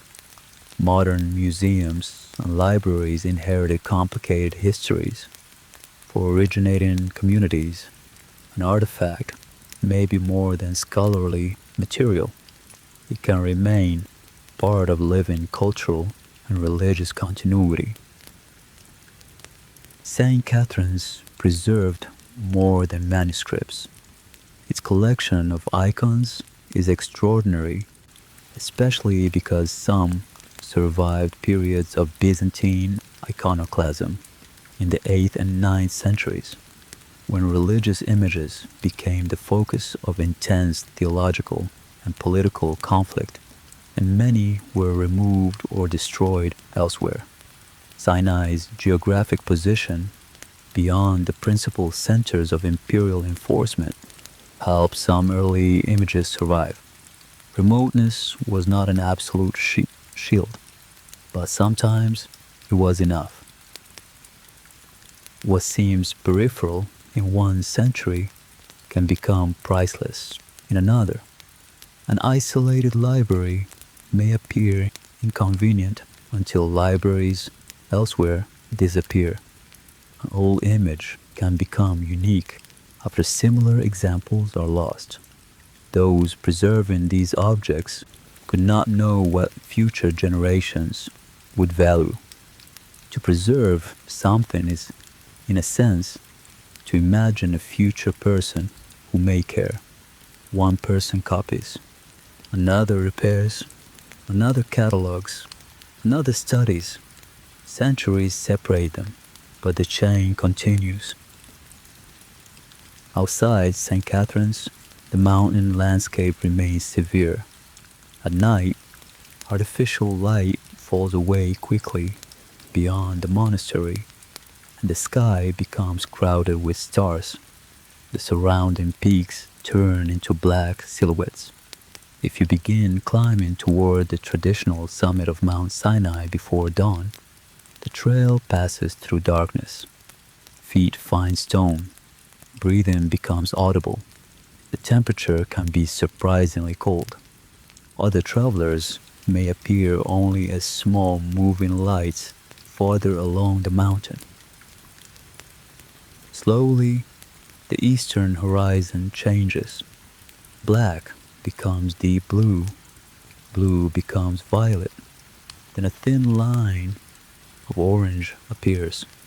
Mountain after mountain emerges from darkness. For a few minutes, the desert can look almost soft. Then the sun rises higher. Edges sharpen. Shadows retreat into ravines. The landscape becomes stone again. From above, St. Catherine's appears surprisingly small, an ancient human enclosure reduced to a handful of walls in an immense valley. Perhaps this is one of the recurring lessons of remote monasteries. Human beings create small islands of order inside landscapes that remain fundamentally beyond their control. A wall holds back wind, a roof holds back rain, a cistern holds water, a library holds memory. For a while, nothing is guaranteed, yet sometimes that while becomes 15 centuries. Fragile human systems can survive far longer than expected when generation after generation chooses to maintain them. From Sinai, our path moves east toward the Judean desert, where limestone hills descend through deep valleys toward the Dead Sea. Rain can be rare and summer heat intense. Yet when rain does arrive, water may rush suddenly through channels that appeared completely dry. Here too, monks searched for solitude, and in one steep valley, a monastery seems almost to have become part of the cliff itself. The great Lavra of San Sabas, better known as Marsaba. Founded in the 5th century by Sabas the Sanctified, Marsaba overlooks the Kedron Valley east of Bethlehem. Its domes, walls, terraces, and towers descend along a steep rocky slope. From some viewpoints, the monastery seems less built upon the landscape than attached to it. A cliff transformed into architecture. Its history reflects a form of monastic organization known as the Lavra, combining aspects of solitary life with the support and worship of a wider community. A hermit might live in a cave or separate cell while remaining connected to common worship and other monks. Imagine a small cave above the valley. Possessions are few. Below, a monastery bell reaches you at certain hours. The sound becomes a connection. You are alone, but not completely alone. Someone else is awake. Someone else is praying. Someone will eventually notice if you do not arrive. The desert monk moves continually between solitude and community.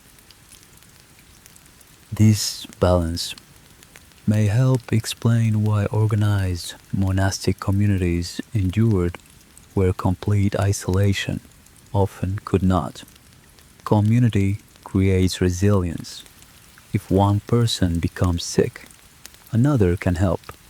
If a wall collapses, many hands can rebuild it. If one person remembers a prayer, that memory dies with the individual. If a community remembers and repeats it, the prayer may cross centuries. The individual is temporary. A shared pattern has the possibility of continuing. Not every desert monastery survived. Raids, disease, political shifts, changing populations, erosion, and time caused some communities to disappear. The desert preserves and the desert erases. Eventually, a ruin may become almost indistinguishable from the landscape. Then archaeology begins to restore part of its story. Broken pottery, seeds, ash, bones, discarded tools, and fragments of walls can reveal ordinary life. What people ate, where they cooked, how they stored food, and how they endured. As evening settles over the Judean desert, shadows deepen inside the valleys. The highest ridges hold sunlight for a little longer, and then they too become dark. Lamps appear behind ancient walls. Roads, electricity, aircraft, and phones now connect this landscape to a modern world. Yet some things remain surprisingly simple. Stone beneath the feet, a dark valley, a lamp, and a human voice repeating old words into silence. We began in Egypt, followed the desert monks through ancient communities and libraries, stood beneath Mount Sinai's mountains, and entered the cliffs of the Judean desert. People traveled into landscapes that seemed empty and created places filled with memory. Now another path waits. It leads north toward the Caucasus. Deep gorges, mountain roads, and monasteries that survived between empires. For tonight, the desert remains beneath the stars. Somewhere behind an ancient wall, a bell sounds once, then twice. The echo fades into the valley, and silence returns. Monasteries between mountains and empires. The desert slowly falls behind us. Sand gives way to grass. Flat horizons begin to rise. Rivers emerge from mountain valleys, and far ahead, beyond the plains, a wall of stone and snow appears beneath the northern sky. The Caucasus. After the openness of the desert, these mountains create a different kind of boundary, one built from ridges, gorges, forests, snow, and the difficult passages between them.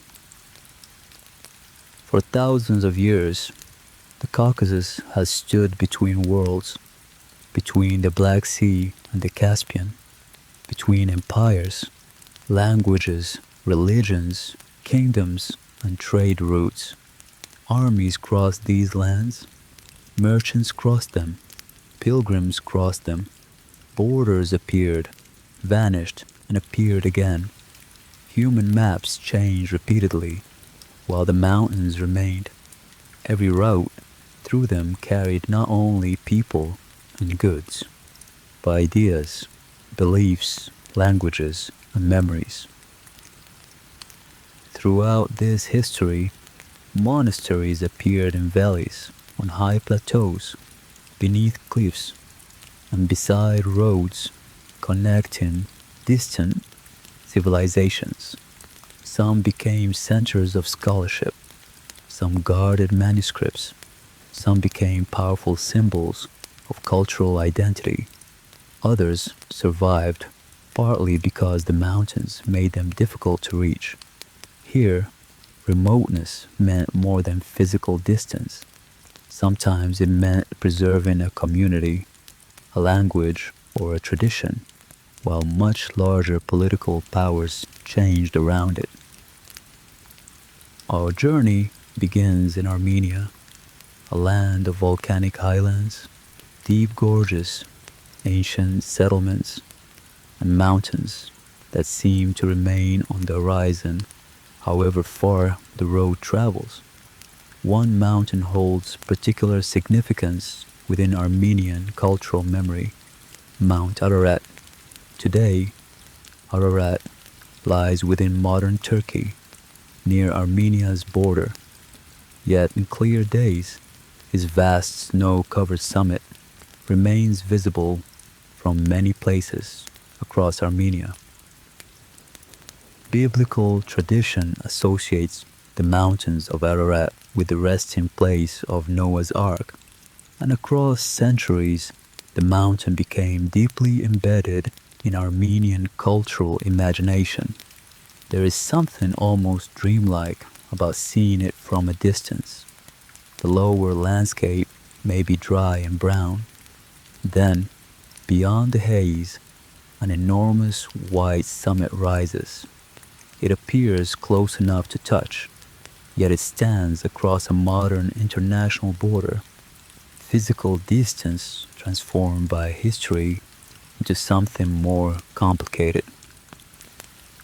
Near this symbolic landscape stands Khor Virap, one of Armenia's most famous monasteries. It is not physically as inaccessible as many places we have visited. Modern roads are nearby, and villages are not impossibly distant. Yet the landscape creates an isolation that kilometers alone cannot measure. Behind the monastery's stone walls, Ararat dominates the horizon. Clouds gather around it. Sometimes the summit disappears completely, then the weather shifts, and the mountain quietly returns. Khor Virap is strongly associated with Gregory the Illuminator, traditionally credited with playing a central role in Armenia's conversion to Christianity in the early 4th century. According to tradition, King Tiridates III imprisoned Gregory for years in a deep pit at this location. The name Khor Virap is commonly translated as deep dungeon or deep pit. The tradition continues with Gregory's release on his role in the king's eventual conversion. Armenia became famous for adopting Christianity as a state religion very early in Christian history, traditionally dated to the year 301, although aspects of the exact chronology remain debated. For our journey, the deeper significance lies in the way landscape and memory became inseparable. A pit becomes a sacred location. A prison becomes a pilgrimage destination. A place associated with confinement becomes somewhere people voluntarily travel to remember what tradition says happened there. Visitors to Khor Virap can descend into the chamber, traditionally associated with Gregory's imprisonment. The opening is narrow. A ladder leads downward. As you descend, daylight retreats above you. Stone surrounds you. The chamber feels increasingly separate from the world outside. Whatever conclusions one reaches about the historical details of the tradition, the physical experience is immediate. Look upward, and the exit has become only a small rectangle of distant light. Then you climb back toward daylight. You emerge into open air, and beyond the monastery walls, Ararat may be waiting on the horizon. Below ground was confinement, narrow stone, darkness, and a small opening overhead. Above ground is almost the opposite. Air, distance, sky, and an enormous mountain. Few architectural contrasts could be more dramatic. But to understand Armenian monastic isolation more fully, we must now leave the plain and travel deeper into the mountains. To understand Armenian monastic isolation more fully, the road begins to curve into the mountains. Villages become smaller. Cliffs close around the valleys.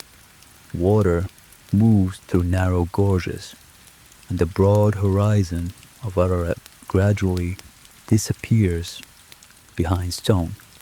Eventually, the road brings us toward a monastery whose architecture seems almost inseparable from the mountain itself.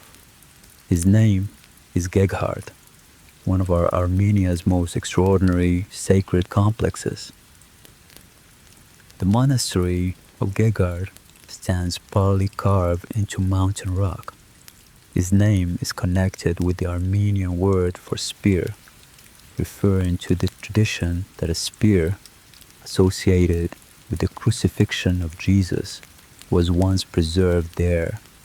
Much of the surviving complex belongs to the medieval period, although the sacred history of the location reaches further back. What makes Gegard especially remarkable is the relationship between architecture and the mountain surrounding it. Some chambers at Gegard were not simply constructed from quarried blocks. They were excavated directly into the cliff. You cross a doorway and the outside light begins to weaken. The walls change around you. You are no longer standing inside a building that happens to rest against the mountain. You are standing inside the mountain itself, in a space created by removing the solid rock that once occupied the room. Ordinary architecture usually builds upward. Stone is quarried, transported, cut, and stacked. A rock-cut chamber reverses that logic. The builder begins with too much material. Every hammer strike removes something. Slowly, an interior appears where solid stone once existed. Imagine the labor, metal against rock. Again and again, dust falls. Fragments gather underfoot. Days become months, and months become years. There are no power tools, only planning, measurement, endurance, and skilled hands. At Gegard, some rock-cut spaces possess extraordinary acoustics. A human voice expands. A chant can seem larger than the person producing it. Notes remain briefly after the mouth becomes silent, as though the stone itself were returning the sound. Before sunrise, with only a little candlelight touching the walls, one voice begins, then another. The chamber fills until it becomes difficult to tell where the voices end and the echo begins. Then the chanting stops. For a moment, the final sound seems to remain suspended in the chamber. It becomes softer, weaker, and finally disappears. Silence after an echo feels different from silence before it. The room seems to remember what has just happened. In monastic worship, acoustics are more than an architectural curiosity. Stone, darkness, candlelight, human breath, and reverberation all become part of the physical experience of ritual. Armenian monasteries became important centers of education, writing, manuscript production, and cultural preservation. This role mattered deeply in a region repeatedly shaped by larger neighboring powers.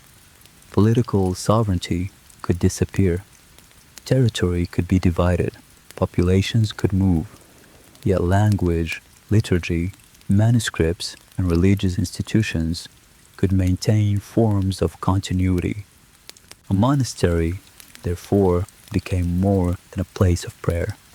It could become a cultural archive, preserving memory while the political world changed outside. Farther south lies another extraordinary Armenian complex, Tatev Monastery. It occupies a dramatic position near the edge of the Vroton River Gorge, where the surrounding landscape falls away into enormous depth and mountains continue toward the horizon. For centuries, reaching Tatev required difficult travel through mountainous terrain. Its position offered both isolation and connection, a place apart from large urban centers, yet important enough to become a major religious and intellectual institution.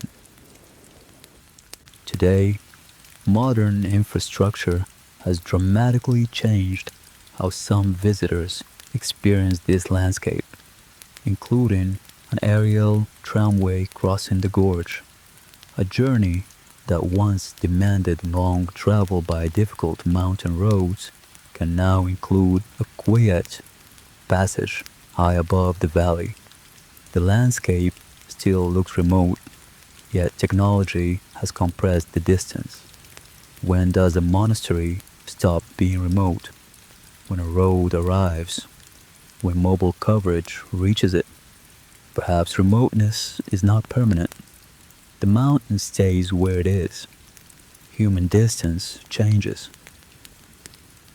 During the medieval period, Tativ became associated with a major center of learning often called the University of Tatev. Scholars studied theology, philosophy, arts, manuscripts, and other subjects, not in the middle of a huge metropolis, but above an immense gorge. Again, the edge becomes a center. Over its long history, invasions, instability, earthquakes, decline, repair, and restoration transformed Tatev repeatedly. What looks permanent is really history moving extremely slowly, so slowly that a human lifetime rarely notices the motion.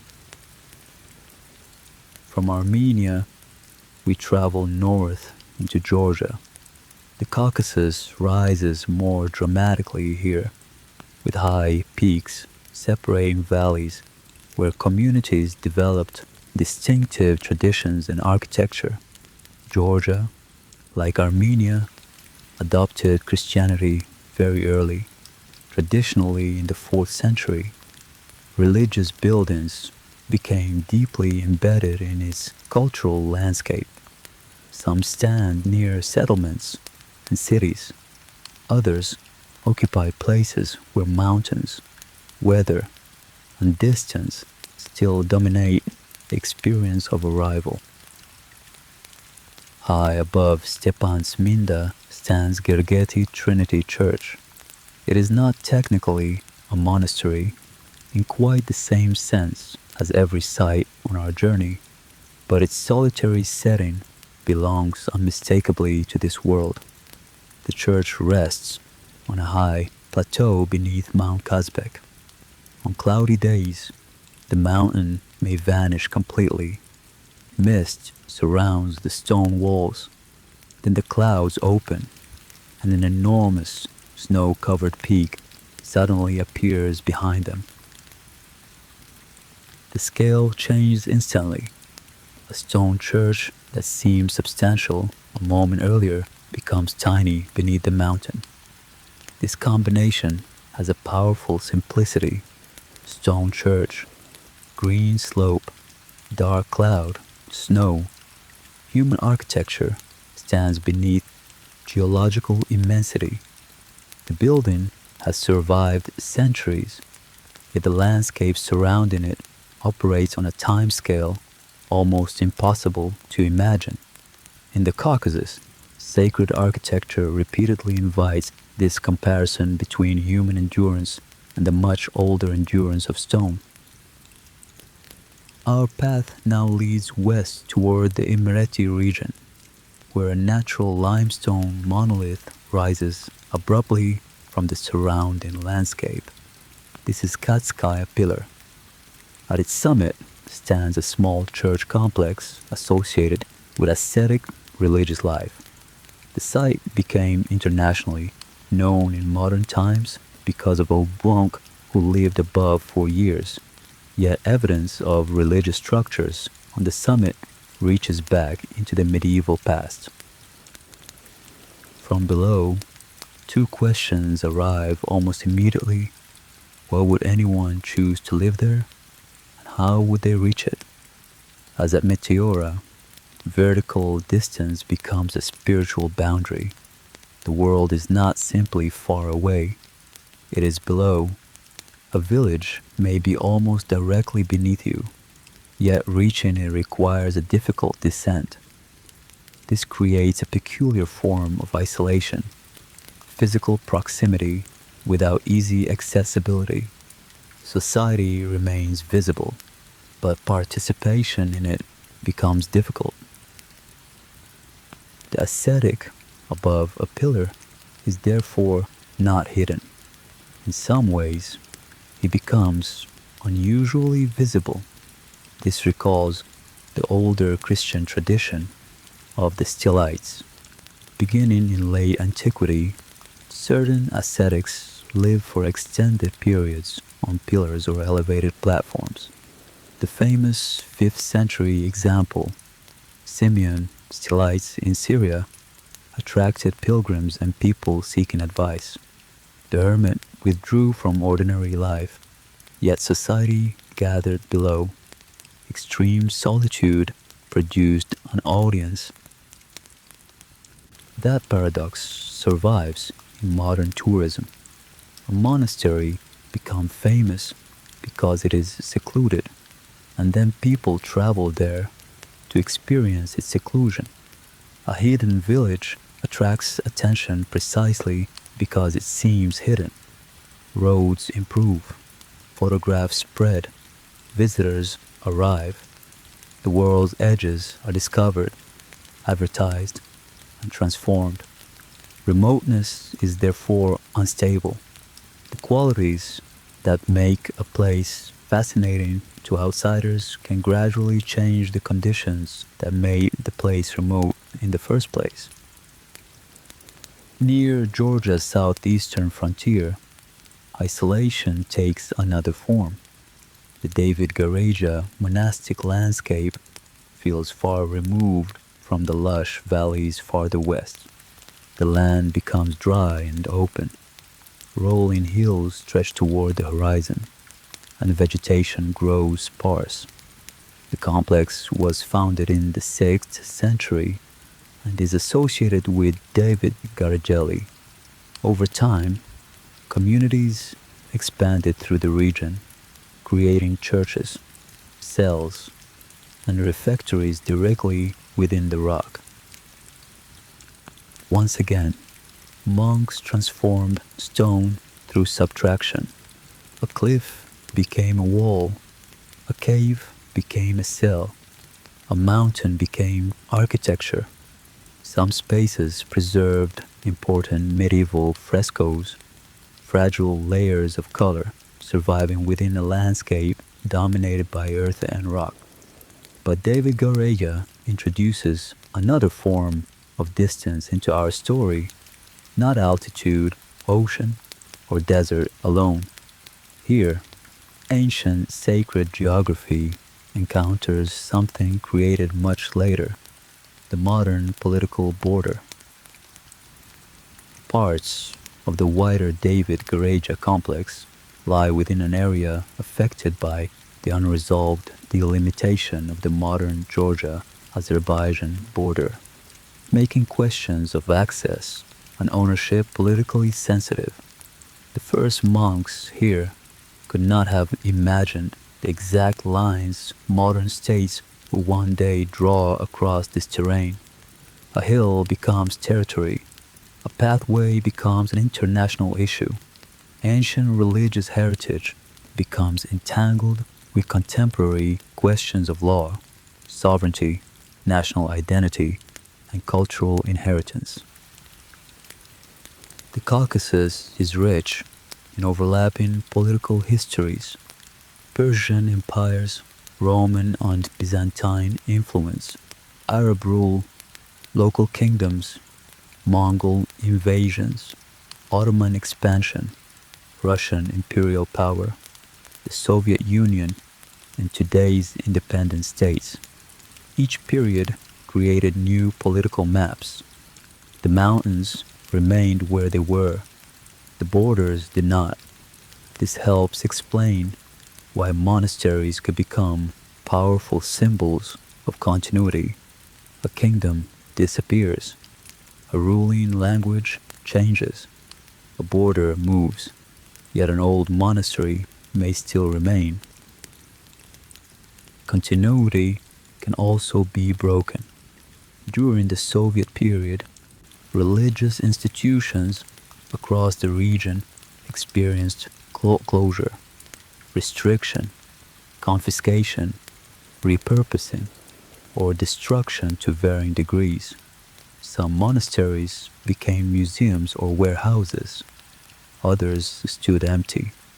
After the collapse of the Soviet Union, many religious sites experienced revival and restoration. Monks and pilgrims returned. Ancient, medieval, imperial, Soviet, and post-Soviet histories now overlap inside the same walls. From the Caucasus, our path turns west toward the Balkans and the mountains of Bulgaria. Rila Monastery stands within forested slopes, far grander today than the small hermitage associated with its beginnings. Its origins are connected with Saint John of Rila, a 10th century hermit. The pattern is familiar. One person seeks isolation, others hear of him. Disciples arrive, a community forms. Eventually, the place chosen for solitude becomes an institution. Rila became an important center of Bulgarian Orthodox Christianity and cultural life after destruction and rebuilding, including major reconstruction following a 19th century fire. Its present architecture became remarkably rich. Frescoes cover walls with saints, angels, temptation, judgment, death, and salvation. Silence and visual abundance coexist here. Before widespread literacy, such images could communicate stories to people who could not read. A church wall could become, in a sense, a book written in color. Then winter changed everything. Snow covers roofs and roads. Footsteps in the courtyard become sharper, while the surrounding forest absorbs sound. Winter is one of the great makers of remoteness. A place does not need to move farther away. Conditions simply make the journey harder. Historically, summer opened roads and winter closed them. Wood had to be stored, food preserved, buildings repaired. The monastery had to prepare for the moment when the road disappeared beneath snow. Farther west and south, in Montenegro, Ostrog Monastery appears almost to grow directly from a vertical cliff.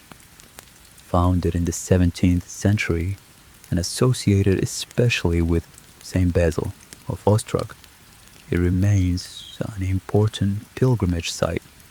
Visitors climb higher above the Zeta Valley until cars and buildings below become small and sounds weaken. Eventually, white walls appear pressed against stone.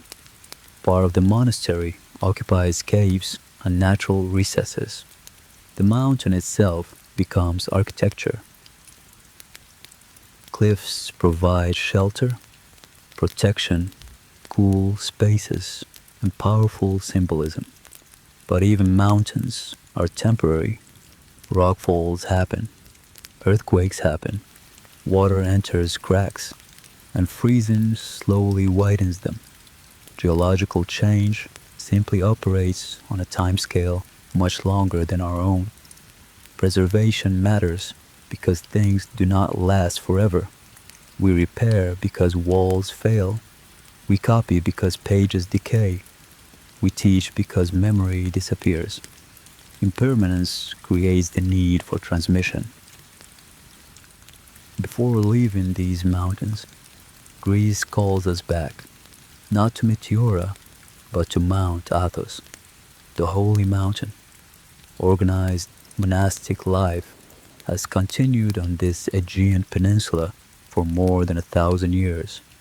Today, the territory has a special autonomous status within Greece, and access is controlled by permits.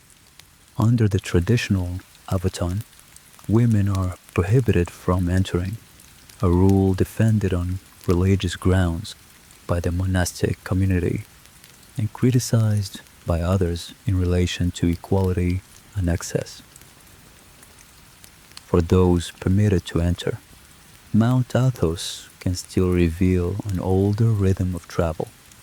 Imagine walking between monasteries before modern roads changed parts of the journey. A forest path follows the coastline. The Aegean appears between trees. Hours pass. There is no city noise and no shop waiting around the next corner. In late afternoon, bells announce evening. The path steepens. Then stone walls emerge through the forest, a gate, a courtyard, hospitality, food, rest, and eventually darkness over the sea. Technology has changed distance. Satellites map mountains. Aircraft cross continents. Digital archives allow a reader thousands of miles away to examine manuscripts preserved in remote libraries. Yet perhaps remoteness was never only about kilometers. It can be a place where ordinary rhythms weaken, silence lasts longer, and human structures appear small against mountains or sea. So the old questions remain.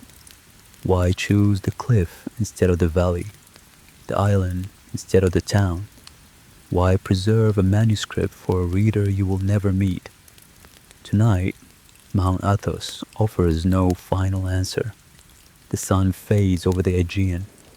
Windows glow briefly. A bell sounds across the courtyard, passes through the trees, and reaches the water.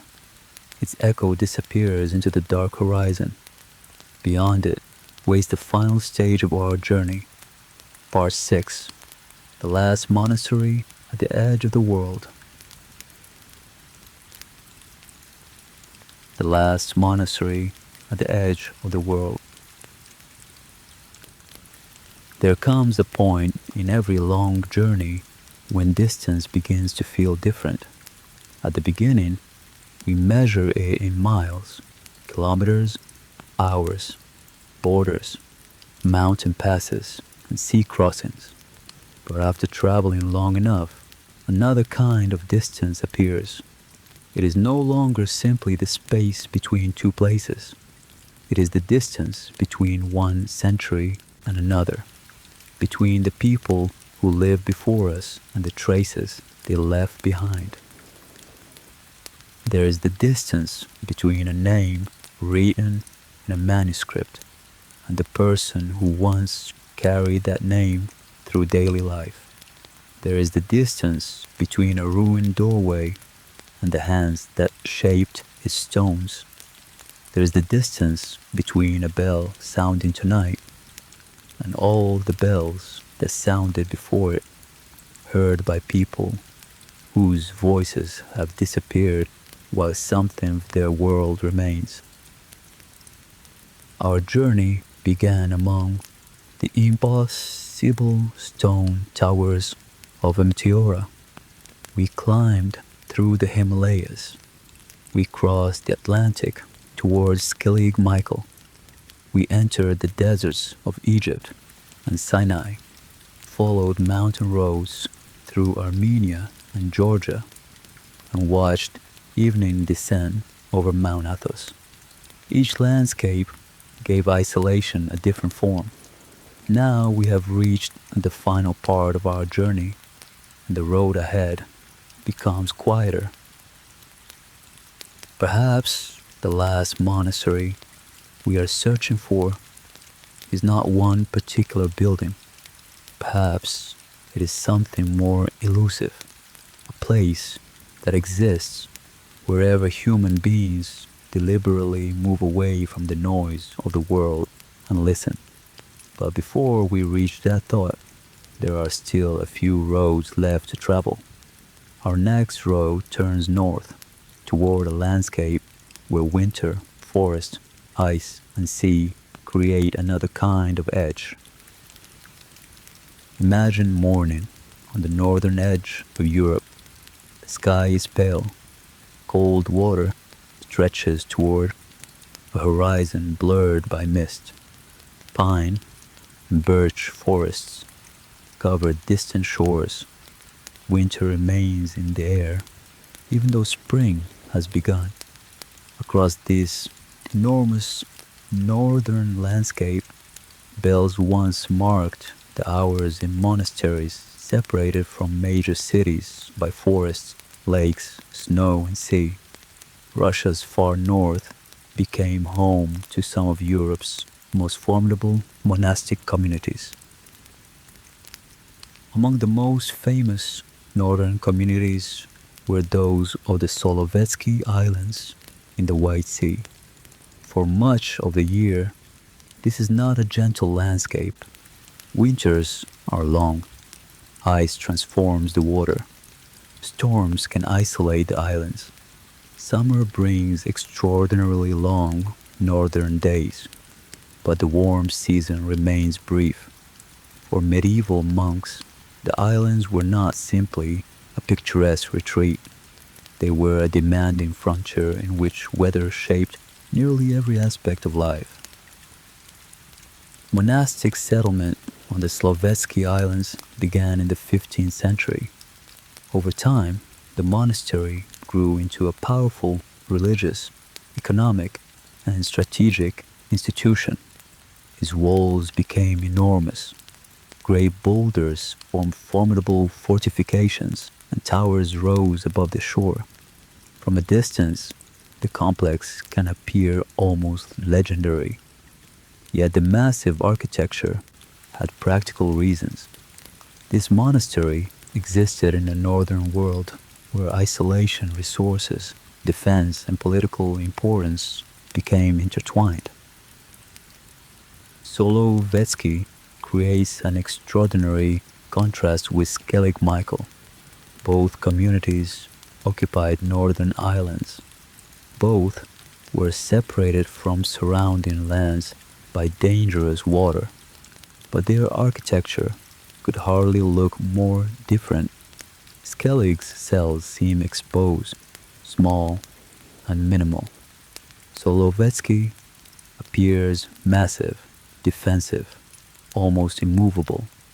Monastic architecture was never determined by spirituality alone. Time period, resources, climate, political threats, wealth, and local materials all shaped what monks built around themselves. Yet, even enormous walls cannot protect a community from every form of history. After the Russian Revolution, the monastery was closed by Soviet authorities. In the 1920s, the islands became associated with an early Soviet prison camp, commonly known as ZLON, the Solovki camp. Prisoners endured harsh conditions, and many suffered or died. Solovki became an important precursor in the history of the Soviet Gulag system. A place of chosen withdrawal had become a place of imposed confinement. A monk enters isolation by choice. A prisoner is denied the choice to leave. From outside, both may appear separated from society, but morally and psychologically, the experiences are entirely different. After the Soviet period, religious life returned to Solovetsky, while the islands also remained places of memory for those who suffered there. Monastery, fortress, prison, memorial, history layer different meanings inside the same walls, the same snow, the same dark water, the same island. different human stories. Imagine the white sea in winter. The sun stays low, snow covers the islands, dark walls rise against white ground, footsteps compress the snow, and breath becomes visible in the cold. Beyond the walls, water may be hidden beneath ice. There are no green valleys or desert colors here, only white, gray, black stone, and pale sky. In that reduced landscape, a single warm window can look surprisingly bright. Light has followed us throughout this journey, a butter lamp in the Himalayas, a candle inside an Irish stone cell, an oil lamp beneath the mountains of Sinai, a window glowing on Mount Athos, and now a small light in the northern winter. Perhaps remote landscapes make light more noticeable because there is so much darkness around it. A lamp does not need to be large to matter. It only needs darkness in which it can be seen.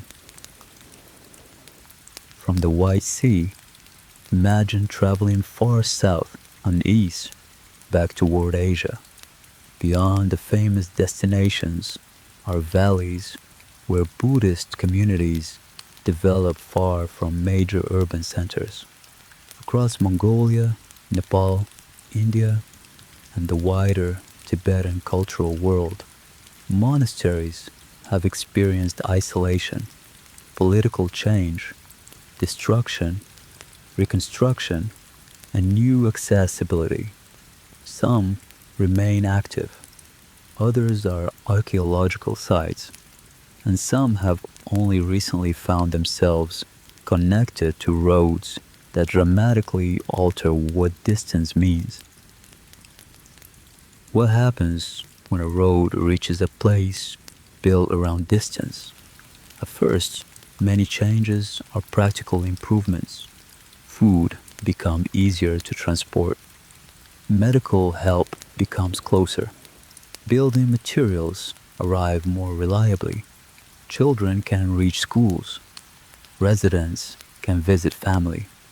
Elderly or physically limited pilgrims can travel more easily. Isolation is not automatically desirable. For people who actually live in remote regions, accessibility is not an abstract philosophical question. Sometimes it can save a life. But roads alter more than travel time. Tourism can increase. Young residents may leave permanently for cities. Traditional occupation change. New buildings alter old landscapes. Waste may appear where almost none existed before. Visitors sometimes arrive expecting a community to remain exactly as they imagined it. Yet a living community cannot reasonably be asked to preserve inconvenience simply to satisfy an outsider's idea of what authenticity should look like. This is one of the structural tensions surrounding remote monasteries today. The outsider often wants timelessness. The resident lives in time. Carrying water from a mountain spring may look beautiful to a visitor.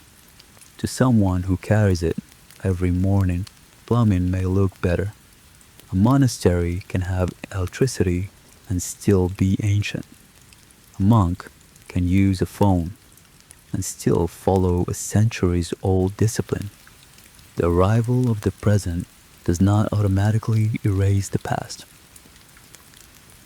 The real challenge is deciding what should change and what should remain.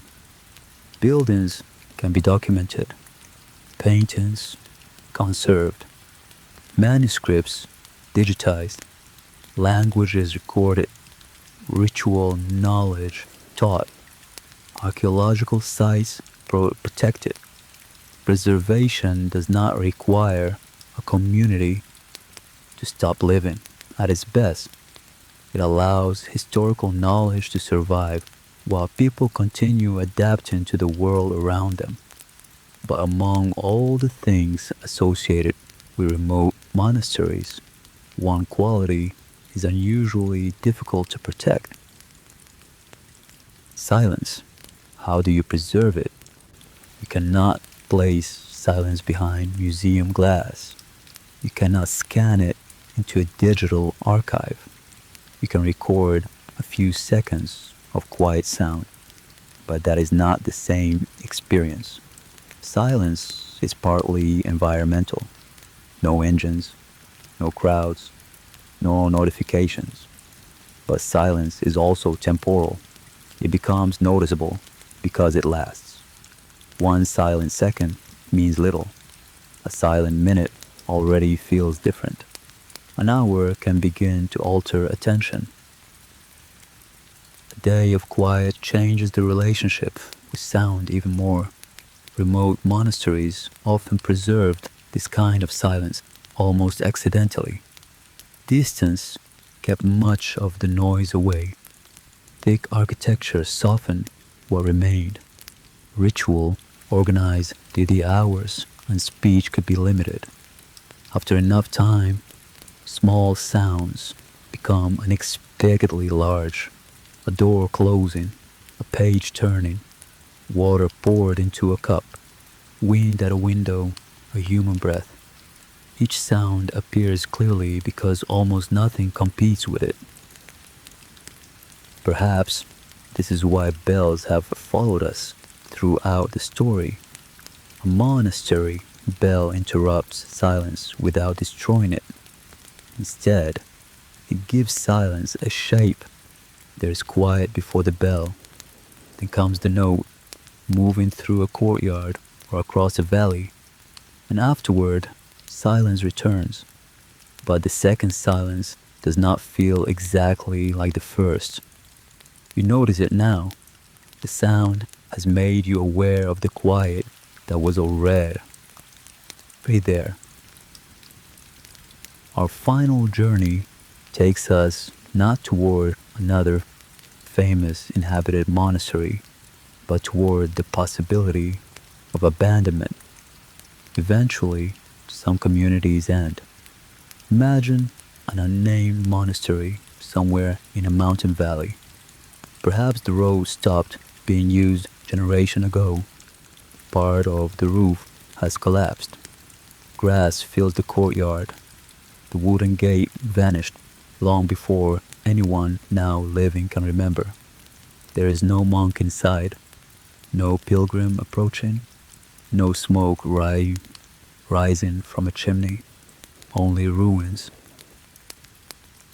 Walk through the entrance. Stone lies where part of the wall once stood. Tree roots enter cracks. A bird has built a nest in an opening that may once have held a lamp. Rain reaches the floor. Perhaps you can still recognize the rooms. Here may have been a chapel. There, a cell. Beyond it, perhaps a storage room. A narrow channel beside the wall may once have carried water. The architecture survives, but its explanations are beginning to disappear. You notice a shallow mark cut into stone. Was it deliberate? A builder's tool mark? Something carved much later? Without records, certainty disappears quickly. Ruins invite imagination, but responsible history requires restraint. When we do not know, we should say that we do not know. Mystery does not need invented answers. Reality already contains enough uncertainty. Sometimes, the most accurate conclusion available to us is simply that several explanations remain possible. An abandoned monastery may leave evidence, but evidence rarely tells a complete story. Suppose archaeologists find a bowl. Chemical analysis may reveal traces of what it once contained. Its clay may suggest where it was made, where patterns may indicate how long it was used. These details can tell us a great deal about a trade, diet, and daily life, but the bowl cannot tell us whether its owner enjoyed the meal that was once served inside it. A grave may reveal approximate age, health conditions, injuries, aspects of diet, and sometimes other details about a person's life. It cannot preserve the sound of that person's laughter. A manuscript may preserve handwriting. It does not preserve the writer's voice. History is powerful precisely because it remains incomplete. We reconstruct, we compare, we test, but gaps remain. Those gaps are not necessarily failures. They are boundaries marking where the available evidence ends. At the edge of knowledge, responsible history becomes quiet. It stops pretending certainty where certainty does not exist. Perhaps this is one reason monasteries and mystery belong together so naturally. Monastic traditions ask questions that can reach beyond ordinary measurement. History asks about lives we cannot directly observe. Archaeology asks questions of objects that cannot speak. In different ways, each eventually reaches silence. And silence is not always an answer. Sometimes it is simply where our evidence stops. Farther along the ruined corridor is a small room. Most of its roof remains. A narrow window looks toward the mountains. There is nothing valuable inside. No gold, no lost manuscript, no secret map, only a stone ledge. You sit. Outside, evening begins. Clouds gather slowly around the peaks. Birdsong becomes less frequent. The air cools. For a while, nothing happens. And strangely, this may be one of the most historically accurate experiences the ruin can offer. Most days in a monastery contained no dramatic event. No invading army arrived. No miraculous manuscript was discovered. No king appeared at the gate. People simply lived. They woke, prayed, worked, ate, read, walked, slept, and repeated something similar the next day. History tends to preserve disruption. Wars, fires, fires, deaths, coronations, earthquakes. But ordinary human life is largely repetition, and the ordinary enters chronicles far less often than the exceptional. A monk might spend decades in one community without doing anything a future historian would call remarkable. Individual identity could matter less than continuity of practice. One monk replaces another. One voice joins words spoken by earlier generations. We naturally ask who built a wall, painted an image, or copied a manuscript. Frequently, the answer is unknown. Anonymous craftspeople and unnamed monks maintained structures, carried water, repaired roofs, and preserved knowledge.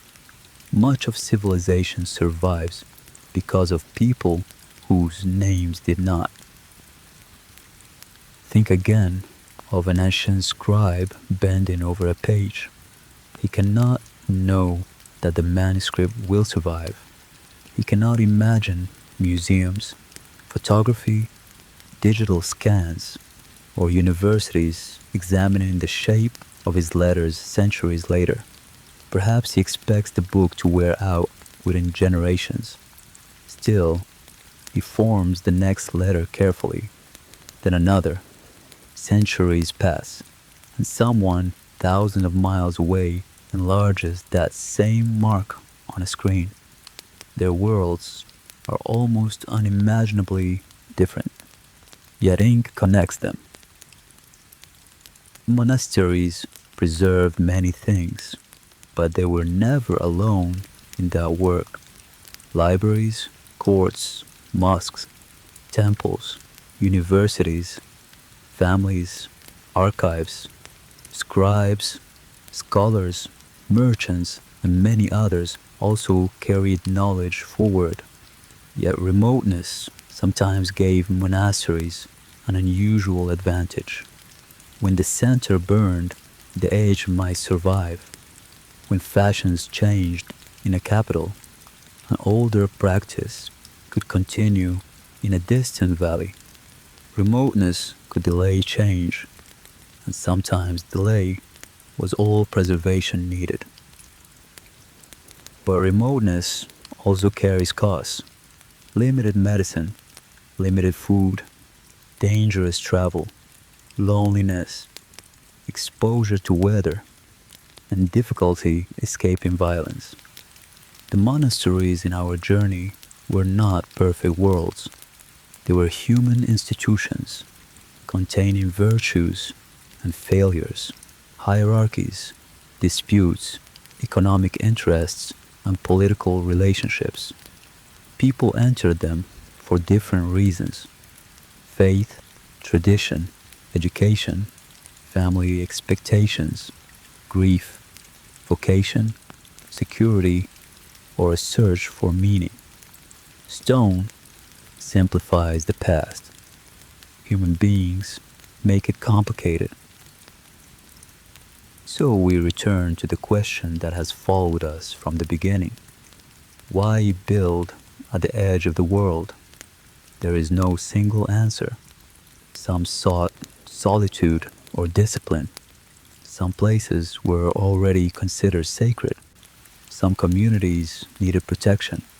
Others grew along pilgrimage or trade routes, received land from rulers, or formed around famous hermits. Geography itself could become religious language. A mountain suggested ascent, a cave suggested withdrawal, a desert purification, an island separation, a forest silence. At Meteora, stone pillars became foundations in the sky. Taksang clung to a Bhutanese cliff.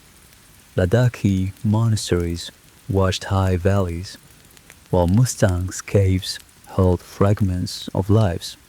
Skellig, Michael faced the Atlantic. Lindisfarne followed the tide.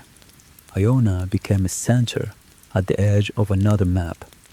Egypt and Sinai gave monasticism desert distance. Armenia and Georgia turned mountains into archives of memory. Rila, Ostrog, and Mount Athos carried their traditions through changing centuries. Different places, different languages, different histories, and still a similar invitation: pay attention. Perhaps these places remain compelling because they offer a different scale of life, not necessarily a better life, simply a different one. A monastery may be old enough to make a decade feel brief. A mountain is old enough to make the monastery feel brief, and the stars place even the mountain inside a larger frame. Landscape does not solve human problems. It does something quieter. It changes the room in which our questions are being asked. Back inside our imaginary ruin, evening grows darker. Wind moves through grass. Water runs somewhere over stone. A bird shifts in its nest. No message demands attention. No clock announces itself. We cannot know exactly who once sat in this room, but someone built the wall, Someone shaped the doorway. Someone expected the monastery to have a tomorrow. Every durable building contains some assumption about a future person who may still need what has been made. We inherited walls we did not build, stories we did not begin, languages shaped by speakers whose names are gone, and books copied by hands that became dust centuries ago. Their survival depended on care. Libraries burn, digital files disappear, buildings collapse, languages and skills can be forgotten.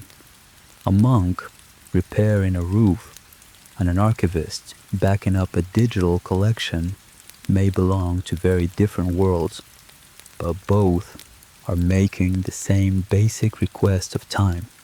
Not yet. Remain a little longer, long enough for someone else to receive you. Nothing has to last forever to matter. A manuscript does not need to be eternal for its words to cross 15 centuries. A bell does not need to ring forever. Its purpose is fulfilled each time someone hears it. So we leave the ruined room and begin descending. Behind us, the monastery slowly disappears. Rooms vanish first, then the outer wall merges with rock. Perhaps many monasteries vanished this way, not in one dramatic moment, but gradually until architecture returned to landscape. Above us, stars appear one by one, then dozens. Every monastery we visited existed beneath this same turning earth. A monk in 4th century Egypt looked upward. A scribe on medieval Iona looked upward. Pilgrims approaching Meteora looked upward. Travelers crossing the Himalayas looked upward. Their explanations of the sky may have differed, and their names are mostly unknown. Tonight, in imagination, we repeat the same ancient action. We stop on the path and look up. And so we return to the simplest image of all, a monastery at night, with no famous name and no exact country, somewhere beyond the last ordinary road. Inside, a lamp burns and a book rests on a table. Before sunrise, people wake, repeat old words, prepare food, repair what needs repairing, read, walk, and wait. They are not outside time. They simply move through it differently. Perhaps this is the deepest mystery of monasteries at the edge of the world. They were never completely disconnected from civilization. The edge was always connected to the center, but distance gave silence room to exist. It protected certain things for a while and required patience from those who lived there. No hidden prophecy is needed. Reality is quieter and often more interesting. Someone carried the stone. Someone wrote the page. Someone kept the lamp burning. Someone remembered. And because they did, something reached us. Now the stars begin to fade. The mountains return from darkness. Sunlight touches the highest ridge. Far above the valley, a bell begins to ring. One note, then another, then a third. We listen as the sound becomes softer, until it is difficult to tell whether the bell is still ringing, or whether the mountain is simply holding its echo.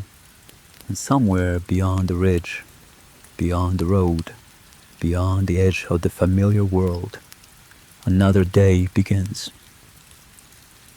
As the final candles burn low in the last monastery at the edge of the world, our long journey comes to a peaceful close.